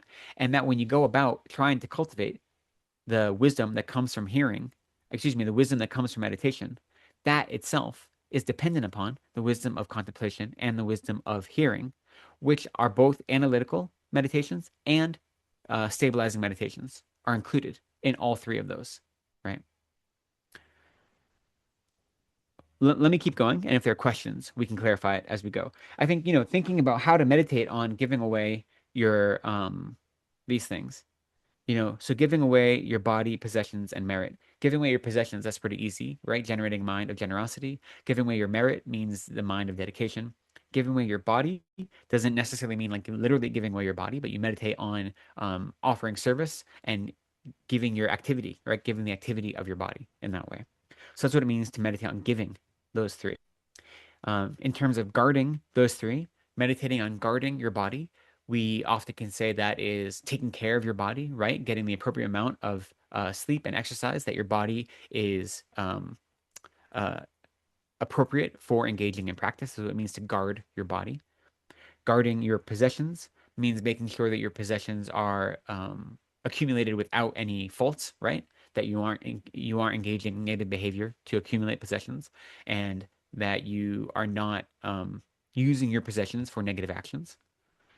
And then guarding your merit, again, is dedicating your merit, because once you've dedicated it, then you can't destroy it. We say that an action, a single moment of anger, can destroy countless eons of merit. It's possible, right? And so once you've dedicated that merit away for the temporary and ultimate benefit, then that merit can no longer be destroyed. So to guard your merit is to meditate on dedicating your merit. And then purifying and increasing body, possession, and merit. I think those are straightforward, right? So we should try to have their meditations that engage in those four activities regarding those three that are both non-analytical and analytical. That's just what Tsongkhapa is pointing out. Now, what are the paths of analytical meditation, and what are the paths of stabilizing meditation? For meditations such as the cultivation of faith in the spiritual teacher, the preciousness of the freedoms and endowments and how difficult it is to find them, death and impermanence, actions and their effects, the faults of cyclic existence, and the cultivation of bodhicitta, which is to say, all of the points of the Lamrim that we're about to study, analytical meditation is necessary. For each of them, minds of great strength and the ability to subdue the mind for a long time are necessary, because if they are absent, their counterparts, such as disrespect and the like, cannot be prevented. Right? So that's saying the counterparts is saying if you're meditating on proper reliance on a guru and you don't have a mind of strength and you don't have a mind that it has the ability to subdue the negative mind, then in the place of cultivating respect for the guru, you will be cultivating disrespect, right? That's what this is saying. So the counterparts here are the negative minds that you're trying to avoid when you're cultivating these different meditative topics. So if you don't have analytical meditation, which builds up your strength, then you're not going to be able to meditate on guru devotion in a non-analytical way without succumbing to negative minds, or the counterpart, as it says here.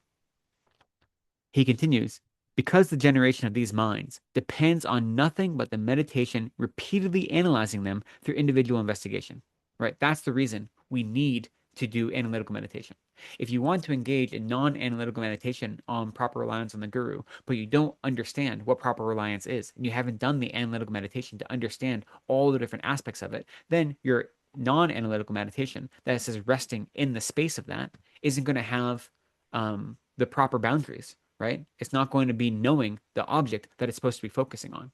So you need the analytical meditation to build up your understanding, right? And then you can rest in that meditation on that object without analysis once you've developed an understanding of it, and once you have developed the strength to automatically avoid the counterpart, as it says, or the opposites. For example, just as intense attachment arises when you meditate on an object of attachment a lot, exaggerating its pleasant features in the same way exaggerating its pleasant features, and in the same way intense hatred arises when you think of many unpleasant features with regard to an enemy. So this is just reminding us that the power of our mind is such that we have worldly examples. If you have an object of attachment and you think about them all the time, whether you're actively meditating or not, you think about them all the time, you automatically exaggerate those good qualities, right? And you don't have to think very hard to bring a mind that thinks of all these excellent qualities that you superimposed on the object of your attachment. And in the same way, when you think about all the bad qualities that you superimposed onto an enemy, and you think about them all day long, then you just hear that enemy's name, and those come to mind right away because you've made yourself familiar with them, right? So that's essentially, you've done analytical meditation on your attachment or analytical meditation on your aversion without meaning to. So he's saying that you can see that in your everyday life, how if you think all day long about how this person has wronged me, how I don't like this person, then you just hear their name right away. You develop your aversion is like front and center, right? And I'm sure you've had experiences like that.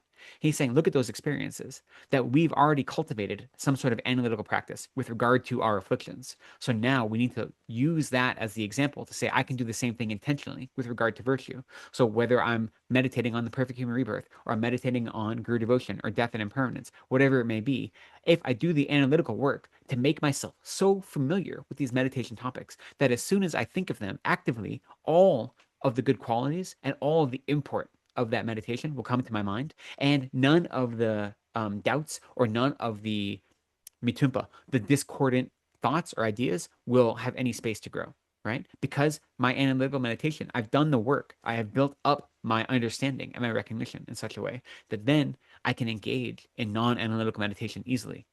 So this is just showing an example. We do this with worldly things. So now we need to do it and focus it on virtuous things.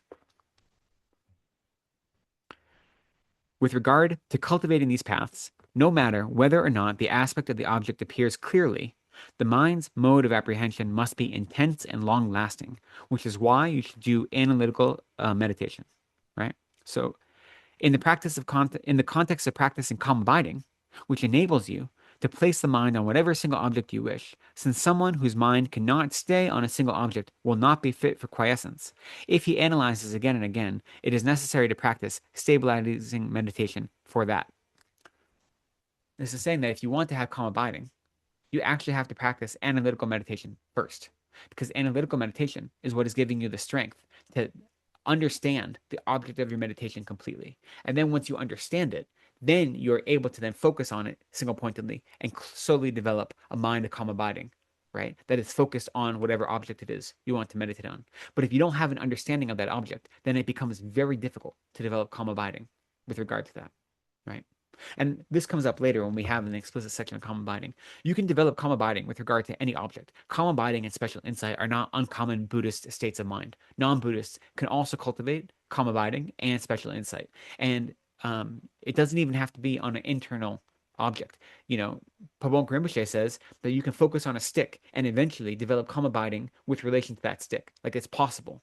But that kind of calm abiding is more difficult to cultivate, and it isn't its roots aren't as deep, let's say, but it is possible. So calm abiding and special insight aren't uncommon Buddhist practices, right? So here what he's saying is, if you really want to develop calm abiding based a single pointed concentration that is effortless and is unbreakable, focused on a virtuous object, you have to understand that object first, right? So to develop proper calm abiding on perfect rebirth, you have to engage in analytical meditation first that develops a strength of understanding, so that whenever you hear the term perfect human rebirth, you immediately think of the 8 and the 10 and the importance of recognizing them and so on, right?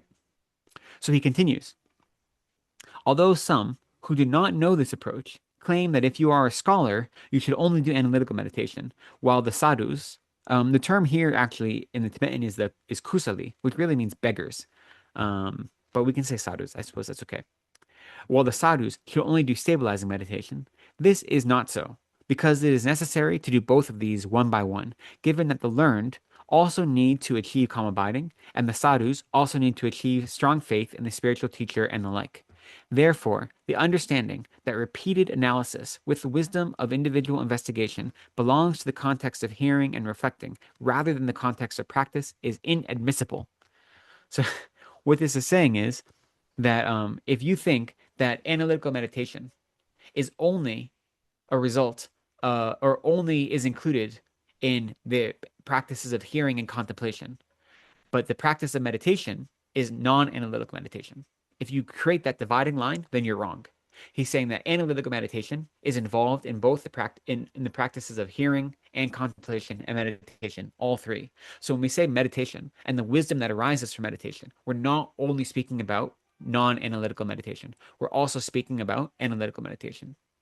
And then he goes on to kind of criticize other practitioners, where he says, the understanding that all conceptions apprehend signs and therefore create obstacles to enlightenment has the fault of not discriminating between improper mental attention and the conception of true existence and proper mental attention, which is the conception of reality.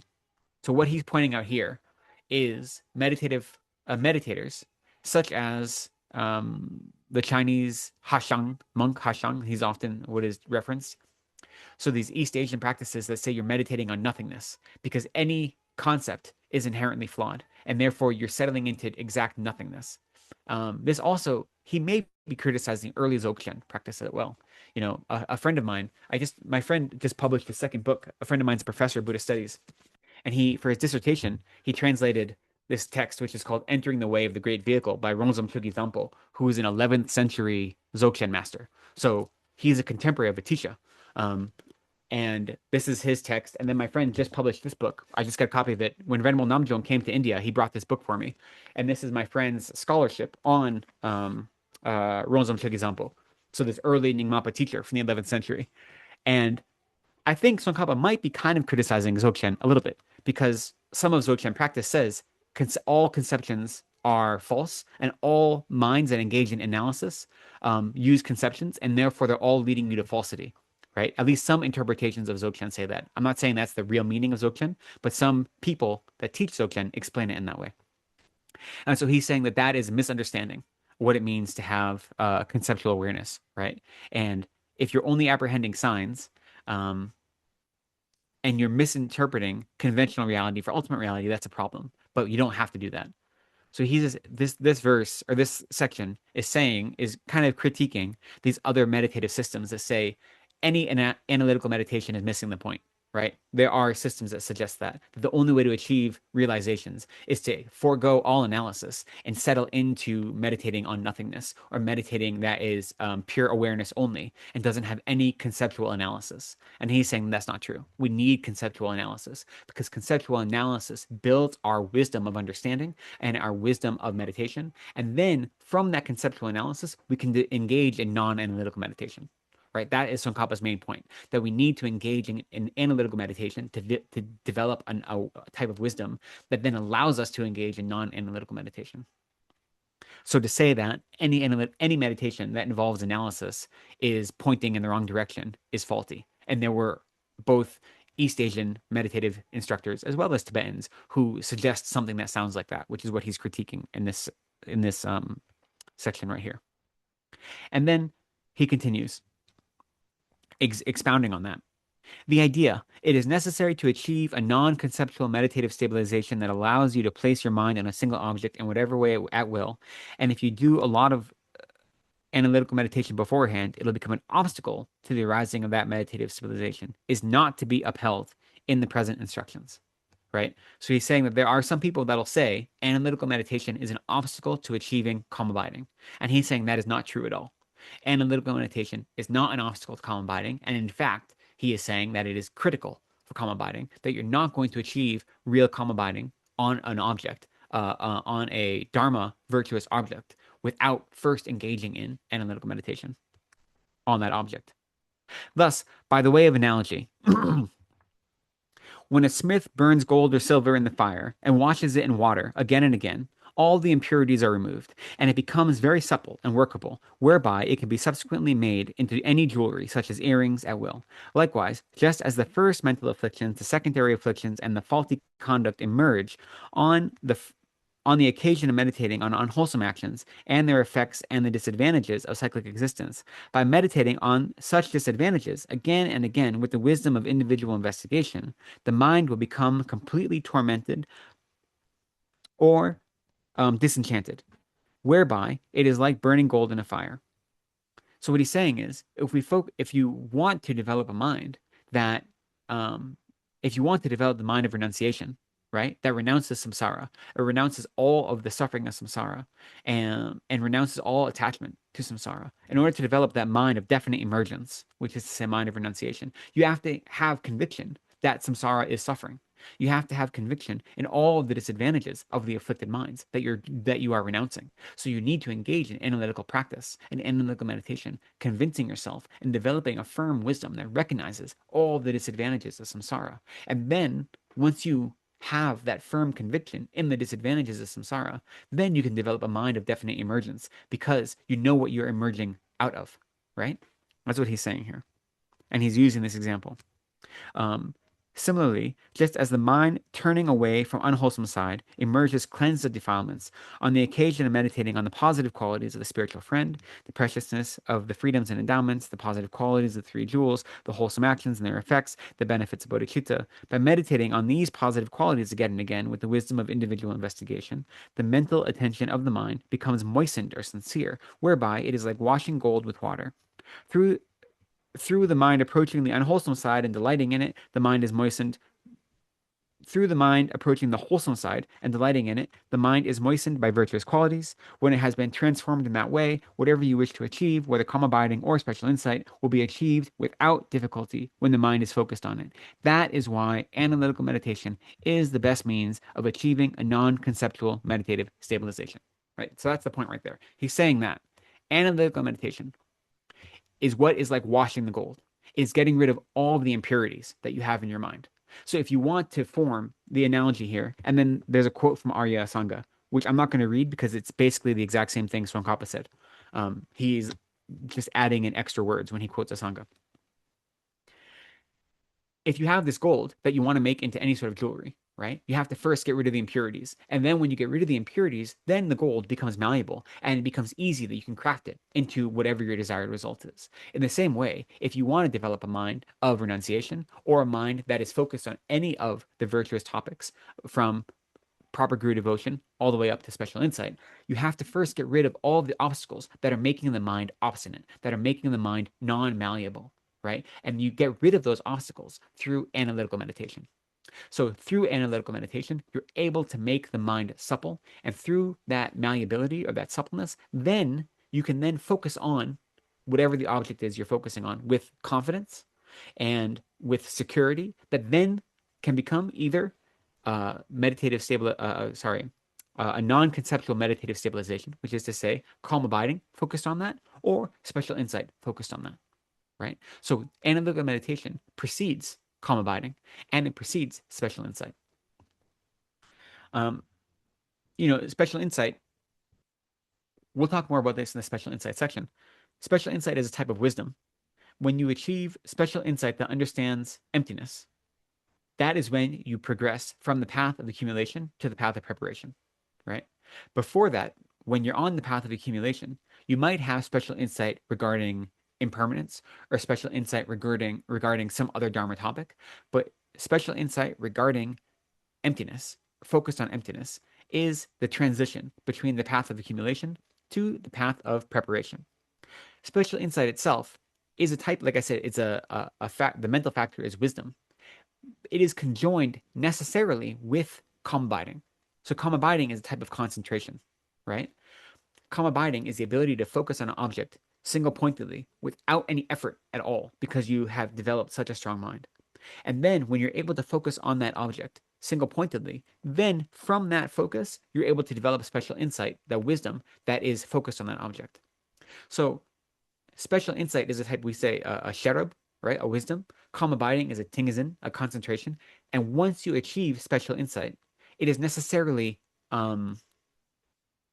erme, like not indistinguishable, interwoven or necessarily concordant with the calm abiding on that object, right? They aren't separate. They're separate mental factors. One is a mental factor of concentration, one is a mental factor of wisdom, but they are co-emergent, right? So first you have calm abiding, then you have special insight on any given object that you're focusing on. So what he's saying is, in order to get that, you have to first start with analytical meditation. That's what prepares your mind. So the analytical meditation prepares your mind to engage in the non-analytical meditation of of calm abiding. And then based on calm abiding, where you no longer have any distractions, but without any analysis, your mind is focused on that one particular object without any straying at all. Then you develop special insight based on calm abiding, right? So that's the progression. You need the analytical meditation, not just for special insight, but for non-analytical calm abiding meditation. Furthermore, the main adverse condition to the mind abiding on an object continuously is twofold: laxity and excitement.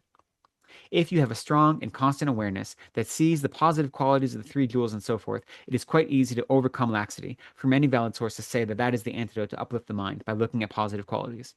And if you have a strong and constant awareness that sees the disadvantages of impermanence, suffering, and so forth, it is quite easy to overcome excitement. Because since excitement is a distracted mind belonging to the category of attachment, many texts praise disillusionment as its antidote. So what this is saying, this is going back to when you're trying to cultivate calm abiding, right? And we said that your introspection has recognized that you have a mind of dullness.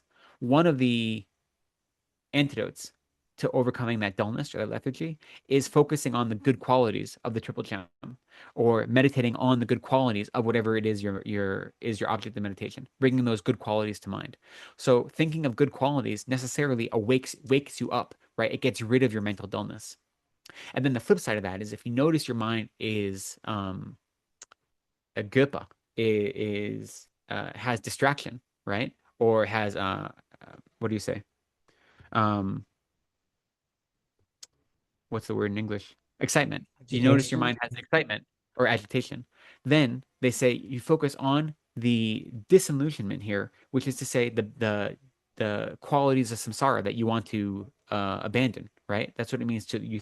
You generate a mind of disillusionment, a mind that is recognizing all of the qualities of samsara that need to be abandoned, all of the objects that cause suffering in that way.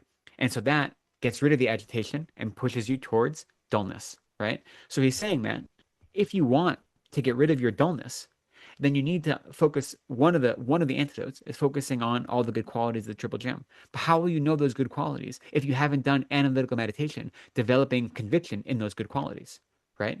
If I just say meditate on the good qualities of the three jewels whenever you feel dull or feel dullness, but you don't have any confidence in what those good qualities are, then that's not useful advice, right? Or if I say meditate on the 3 types of suffering or the 6 types of suffering in samsara or the 8 types of suffering, but you don't have any conviction and you don't understand what those are, then that's not going to help get rid of your agitation. So you need to do the analytical meditation that develops conviction in those topics. So then when you're trying to get rid of the laxity and the excitement that occur as obstacles to calm abiding meditation, you have resources available to you, right? That's what he's saying here. Okay, that was a lot to end with. We have time for questions. Maybe we'll leave it. We'll stop here before perfect human rebirth, and so we have time for questions for the next 10 minutes. What I just want to point out as we begin, and I guess I'll point this out next week as well. So again, reminding ourselves of the outline of this text. How to properly rely on a guru. Once you know how to properly rely on a guru, how to practice. How to practice starts with how to engage in a meditation session and how to properly meditate on whatever the topic is you're meditating on, and how to bookend that meditation session with your preliminary and your subsequent practices. And then once you do that, how to develop a conviction that both types of meditation are important, okay? Both analytical and stabilizing. Now, the next step, if you look at the outline, the stages of training the mind once you've relied on a spiritual teacher has 2 points. With regard to the basis of leisure and exhortation to take its essence, and then how to actually take the essence. What's interesting to note here, so our first thing is perfect human rebirth. That still precedes the 3 scopes right? The small scope, the medium scope, and the great scope of the three different types of motivation engaging in Buddhist practice. The motivation for a better rebirth, the motivation to be free from samsara for oneself alone, and the motivation to become a Buddha to eliminate, to free all sentient beings from samsara. That's the uncommon inclusion that Atisha did in his Lamrim text, right? Is dividing all the practices into these three categories. Perfect human rebirth precedes those three categories, as does guru devotion, because these are both the meditative topics that we need to propel us onto a path of spiritual practice, right? Guru devotion gives us the basis, and then perfect human rebirth gives us the motivation. So those both precede all the other Lamrim topics, including the division into the three scopes. These are outside of the three scopes. So I think that's an interesting thing to think about and to notice as you prepare for class next week and you study perfect human rebirth. But anything we talked about today, especially this last section, I went through very quickly. So if there are any questions, please ask them.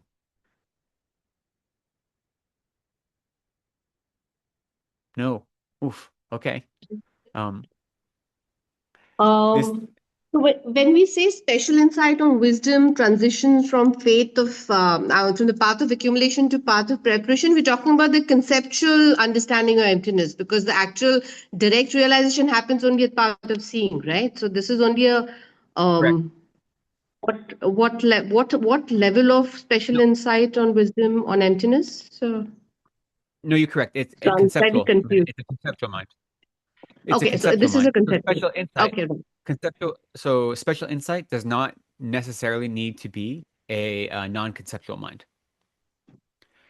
okay, right? right. So Okay. when you, generally speaking, we say that before most practitioners, before they actually enter into the Mahayana path or any of the paths, will have achieved a conceptual realization of emptiness.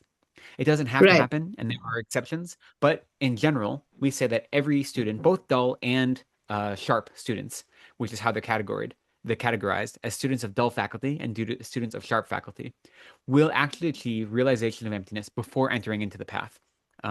Any of the three vehicles. So on the path of accumulation, they'll have a conceptual understanding of emptiness, but it will not be a conceptual understanding of emptiness that is a wisdom born from meditation. It is precedes a wisdom born from meditation.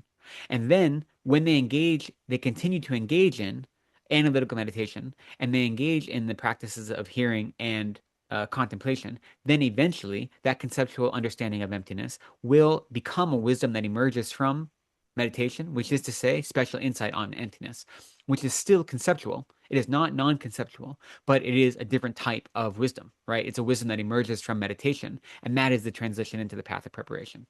And then once you have that, that's called a nyamshak. How do you say, like a meditative stabilization that's based on emptiness? Then that transitions slowly from conceptual to non-conceptual. And as you say, when it becomes non-conceptual, that's a transition from the path of preparation to the path of seeing, right? And Right. to the realization of being an Arya. Yeah. Right. Thank you, Venerable. There's just one Yeah. more extra. Sorry, Alexander. Just a small. Actually, I'm coming from a Goenkaji tradition where the 10 days it starts with the breath meditation, the Anapanasati.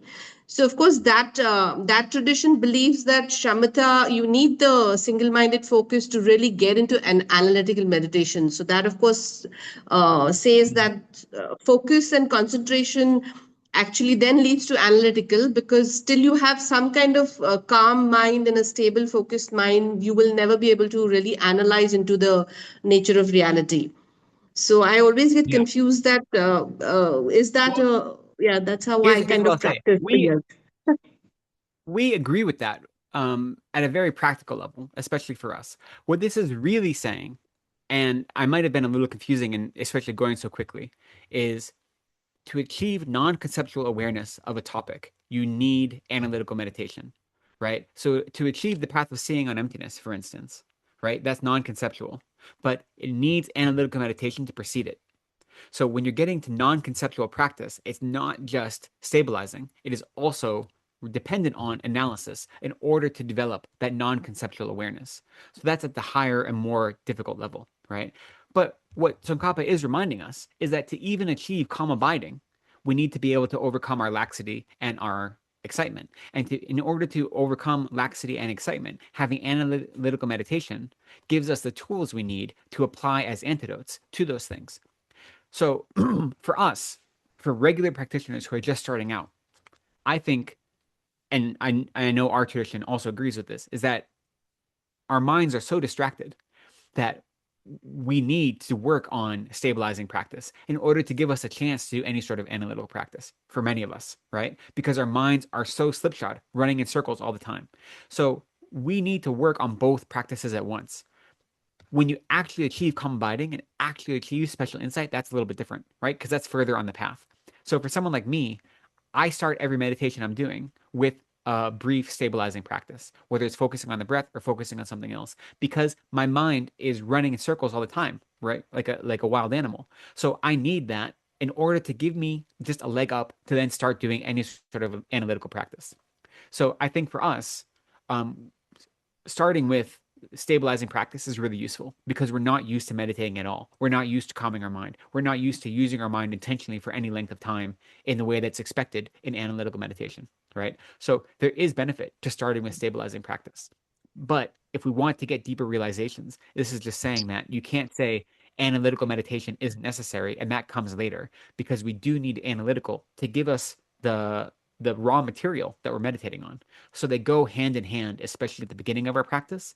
And then as our practices get deeper, then the analytical gives us the raw materials that we can use to eventually achieve non-conceptual meditation. Does that make Yeah. sense? Thank you. And yeah, makes So it's sense. not, Thanks a my lot. point is though that it's not, I don't know the specific instruction in that tradition, but from what you just said there, that's not discordant with our practice either.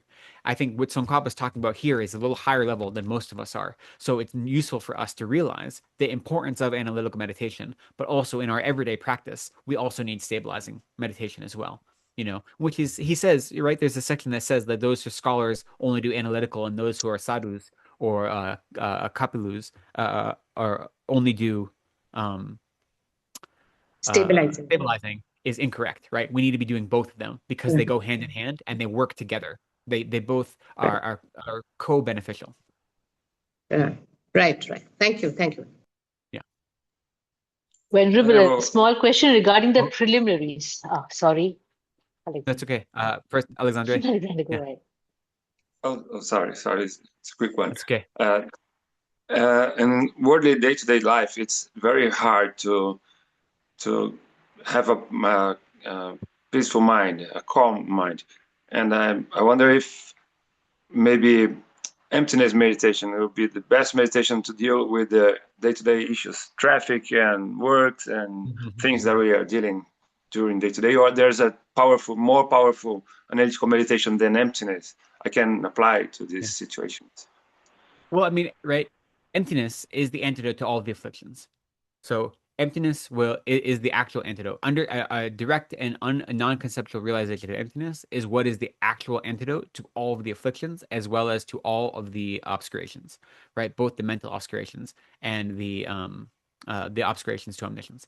So ultimately, emptiness or an understanding of emptiness is the prime antidote. However, depending on our minds, depending on what our practice is, that may not be useful for us all the time. And so there are other types of antidotes that may be more immediate, right? So when we talk about antidotes, we have to remember there's two types of antidotes. One type of antidote is trying to subdue whatever affliction is occurring. And the other type of antidote is trying to uproot the affliction and totally eliminate it. So emptiness and meditating on emptiness is what's going to uproot all of our afflictions. But sometimes during our everyday life, it's the most important thing is to subdue it, right? If we have a strong moment of anger right now, then if I focus on a mind of love instead, then that subdues my mind of anger if I can do it effectively. And that may be more important in the moment and more effective in the moment than actually meditating on emptiness, right? So we have to recognize that both have different roles in our life, and depending on the different practitioner and what your predilection is, one may be better than the other. So if you're able to meditate on emptiness and remind yourself at any given moment that the way things appear to me are not the way they actually exist, and therefore any of my afflictions, any of my desire or my aversion, or any of my self-cherishing, any of these things are all based on a misconception where I mistake something that is illusory as if it were not illusory. if you're able to bring that into your everyday practice and that helps you, then that's great. That's a really powerful practice.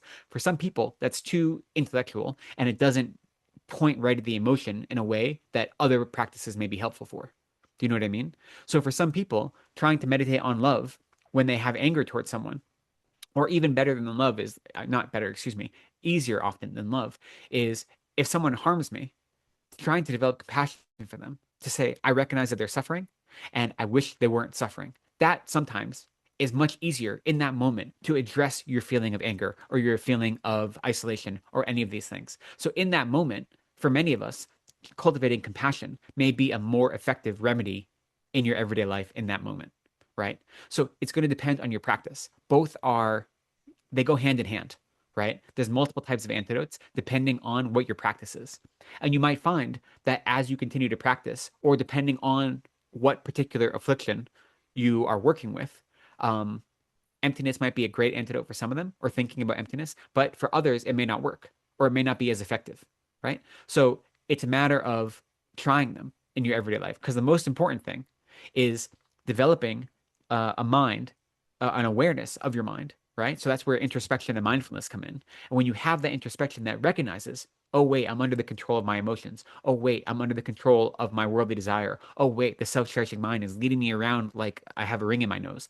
You need introspection, right? You need a calm mind that has mindfulness and introspection to recognize that you're under the sway of the afflictions. And then once you realize that, then you can say, okay, what do I need to do in this moment to not let myself be led around by my afflicted minds? And you'll see, so once you develop that introspection, then you can try different antidotes and see which is most effective.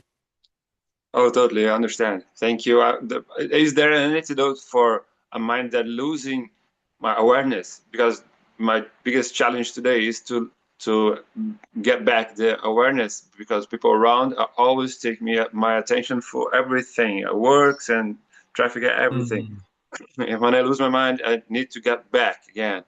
Some antidote for not losing to need to get back again. Is there some antidote? There isn't an antidote, but what you have to do is you work on cultivating your mindfulness and introspection, which is the introspection is the mind that notices as soon as it is off its object of meditation or as soon as it's disturbed, right? So as soon as something distracts you, I won't speak for you, but I can speak for me, is that I am following that distraction around before I realize it, right? I'm already acting on it before I realize it. It's not the immediate moment a distraction comes. I don't say, oh, that's a distraction. I'm like led around like a bull with a ring in my nose. And then if I'm lucky, before I do something really outrageous, I realize it. You know what I mean? So introspection allows us to realize our distraction and our afflictions more quickly. So the only way we can develop our introspection is by actively engaging in stabilizing meditation practice, right? And applying the antidotes when we see laxity or excitement, because those are what are counterproductive to alertness and awareness. So there's no antidote for a lack of awareness. Instead, it's the opposite, is that you have to actively work on the meditation cushion to cultivate a stronger and more productive and more proactive awareness. And then off the meditation cushion, that will lead you into noticing when you're being distracted, whether internal or external distractions. And it'll lead you to notice when the afflictions come, which will give you the opportunity to then apply an appropriate antidote. Okay, thank you a lot. Thank you so much. Does that make sense? Yeah. Yes, absolutely. Yes, it's a challenge. Oh. Yeah. Well, I mean, samsara is hard. It's all a challenge. Yes. You know what I mean? So we do the best we can do. We do the best we can do. Samsara is hard. Hardest game. It's not easy. Yes. It's hardest game. Yeah. Yes, I think we have time for one more question, Jyoti, before we conclude. Go ahead. Venerable, this is regards to the preliminaries, where you visualize the merit field or your idam. Is that got to do with the analytical part or the calm abiding component of meditation? Because when you're visualizing, it's an act of focusing the mind, right? Yeah, but you're focusing on I so mean, many attributes. If you adjust it can be either, right? That's kind of what he's pointing out in this section, is that any object you're meditating on, you can do it in an analytical way or a stabilizing way or a non-conceptual way. So the analytical way would be to actually like say, okay, the main center of my merit field is Lama Tsongkhapa, who is indistinguishable from my guru, and he has a yellow hat and he's in this posture, and you're doing all these things, right? That's the analytical part. But then once you have that visualization, if you no longer are, checking off all those boxes and it just appears and you rest in the awareness of the merit field in the space in front of you, then that can be non-conceptual and a stabilizing practice. So any meditation can be taken in either direction, right? And they're fulfilling different roles of strengthening your mental alertness and your mental suppleness. You know, for me, usually, at least, I think for most of us, any sort of visualization is going to start with an analytical practice because we need to understand all the pieces of what we're meditating on, right? And see all the different pieces, whether it means like see them conceptually or how are all the different interworkings, So it's going to start with analytical, but it can become non-analytical once we have a confidence and a familiarity with it, right? I think for our purposes, and even for this purpose here, you don't have to worry about that as much because the generating the merit field is just the object upon which you're making the offerings, you're doing the 7 practice. But then when you settle into your meditation practice, you just have a general awareness of the merit field there, but then you do the rest of the practice with a general awareness of them, right? So you kind of go back and forth. Okay, I think we'll end there. We've gone a little bit late. Yes. Sorry for keeping you a little late today. I apologize. So we'll end. Let's take a moment to recognize that our time together today has accumulated some merit, some good karma. And instead of wishing to keep that karma for ourselves, we will multiply that karma as well as protect that karma, as well as by giving that karma away, which is we develop the mind that wishes that all of our good karma, our merit, could be given to others, that it might ripen on others, that it might eliminate the suffering of others. And we especially dedicate that merit that we ourselves might quickly become Buddhas so that we will develop all of the resources necessary to be of maximum benefit to others to eliminate the suffering of all sentient beings. So with the mind dedicating our merit in that way, we'll offer a few concluding prayers. We'll do this first verse once in Tibetan, and then we'll do a few verses in English. Shanshu sen shorin poche ma ke panam ke gyo chik ke wa nyam pa me pa yang gone gondu pe wa sho. May the supreme jewel of bodhicitta that is not arisen arise and grow. May that which has arisen not diminish but increase more and more. In the land encircled by snow mountains, you are the source of all happiness and good. All-powerful Chenrezig Tenzin Gyatso, please remain until samsara ends. Savior of the snowland teachings and transmigratory beings, who makes extremely clear the path that is the unification of emptiness and compassion, to the lotus holder Tenzin Gyatso I beseech, may all your holy wishes be spontaneously fulfilled. May the glorious Guru's lives be long and stable. May all beings equaling the extent of space have happiness. May I and others without exception accumulate merit and purify negativities, and may we be blessed to quickly attain Buddhahood. Great. Thank you so much, everyone. I appreciate all of you. Thank you for spending this time with me today. Thank you so much. Thank I you really so much, appreciate your Venerable. company. Thank you. And just a reminder, I don't know if it has been officially announced, but next week, again, is online only, and it is again starting at 5:30, the later time. And then the week after next, Venerable Namjong will again be visiting, so we'll have one more week off from Middle Link Lamrim. And then the schedule after that has not been finalized yet. But so we'll definitely be here next week at 5:30. And I look forward to it. Thank you. Just one last addition to that. Tomorrow there are student-like practices in the center. I think Green Tara. You can check that in the WhatsApp group and on our website. Thank you so much. Thank you everyone for joining. Thank you, Venerable Lekden.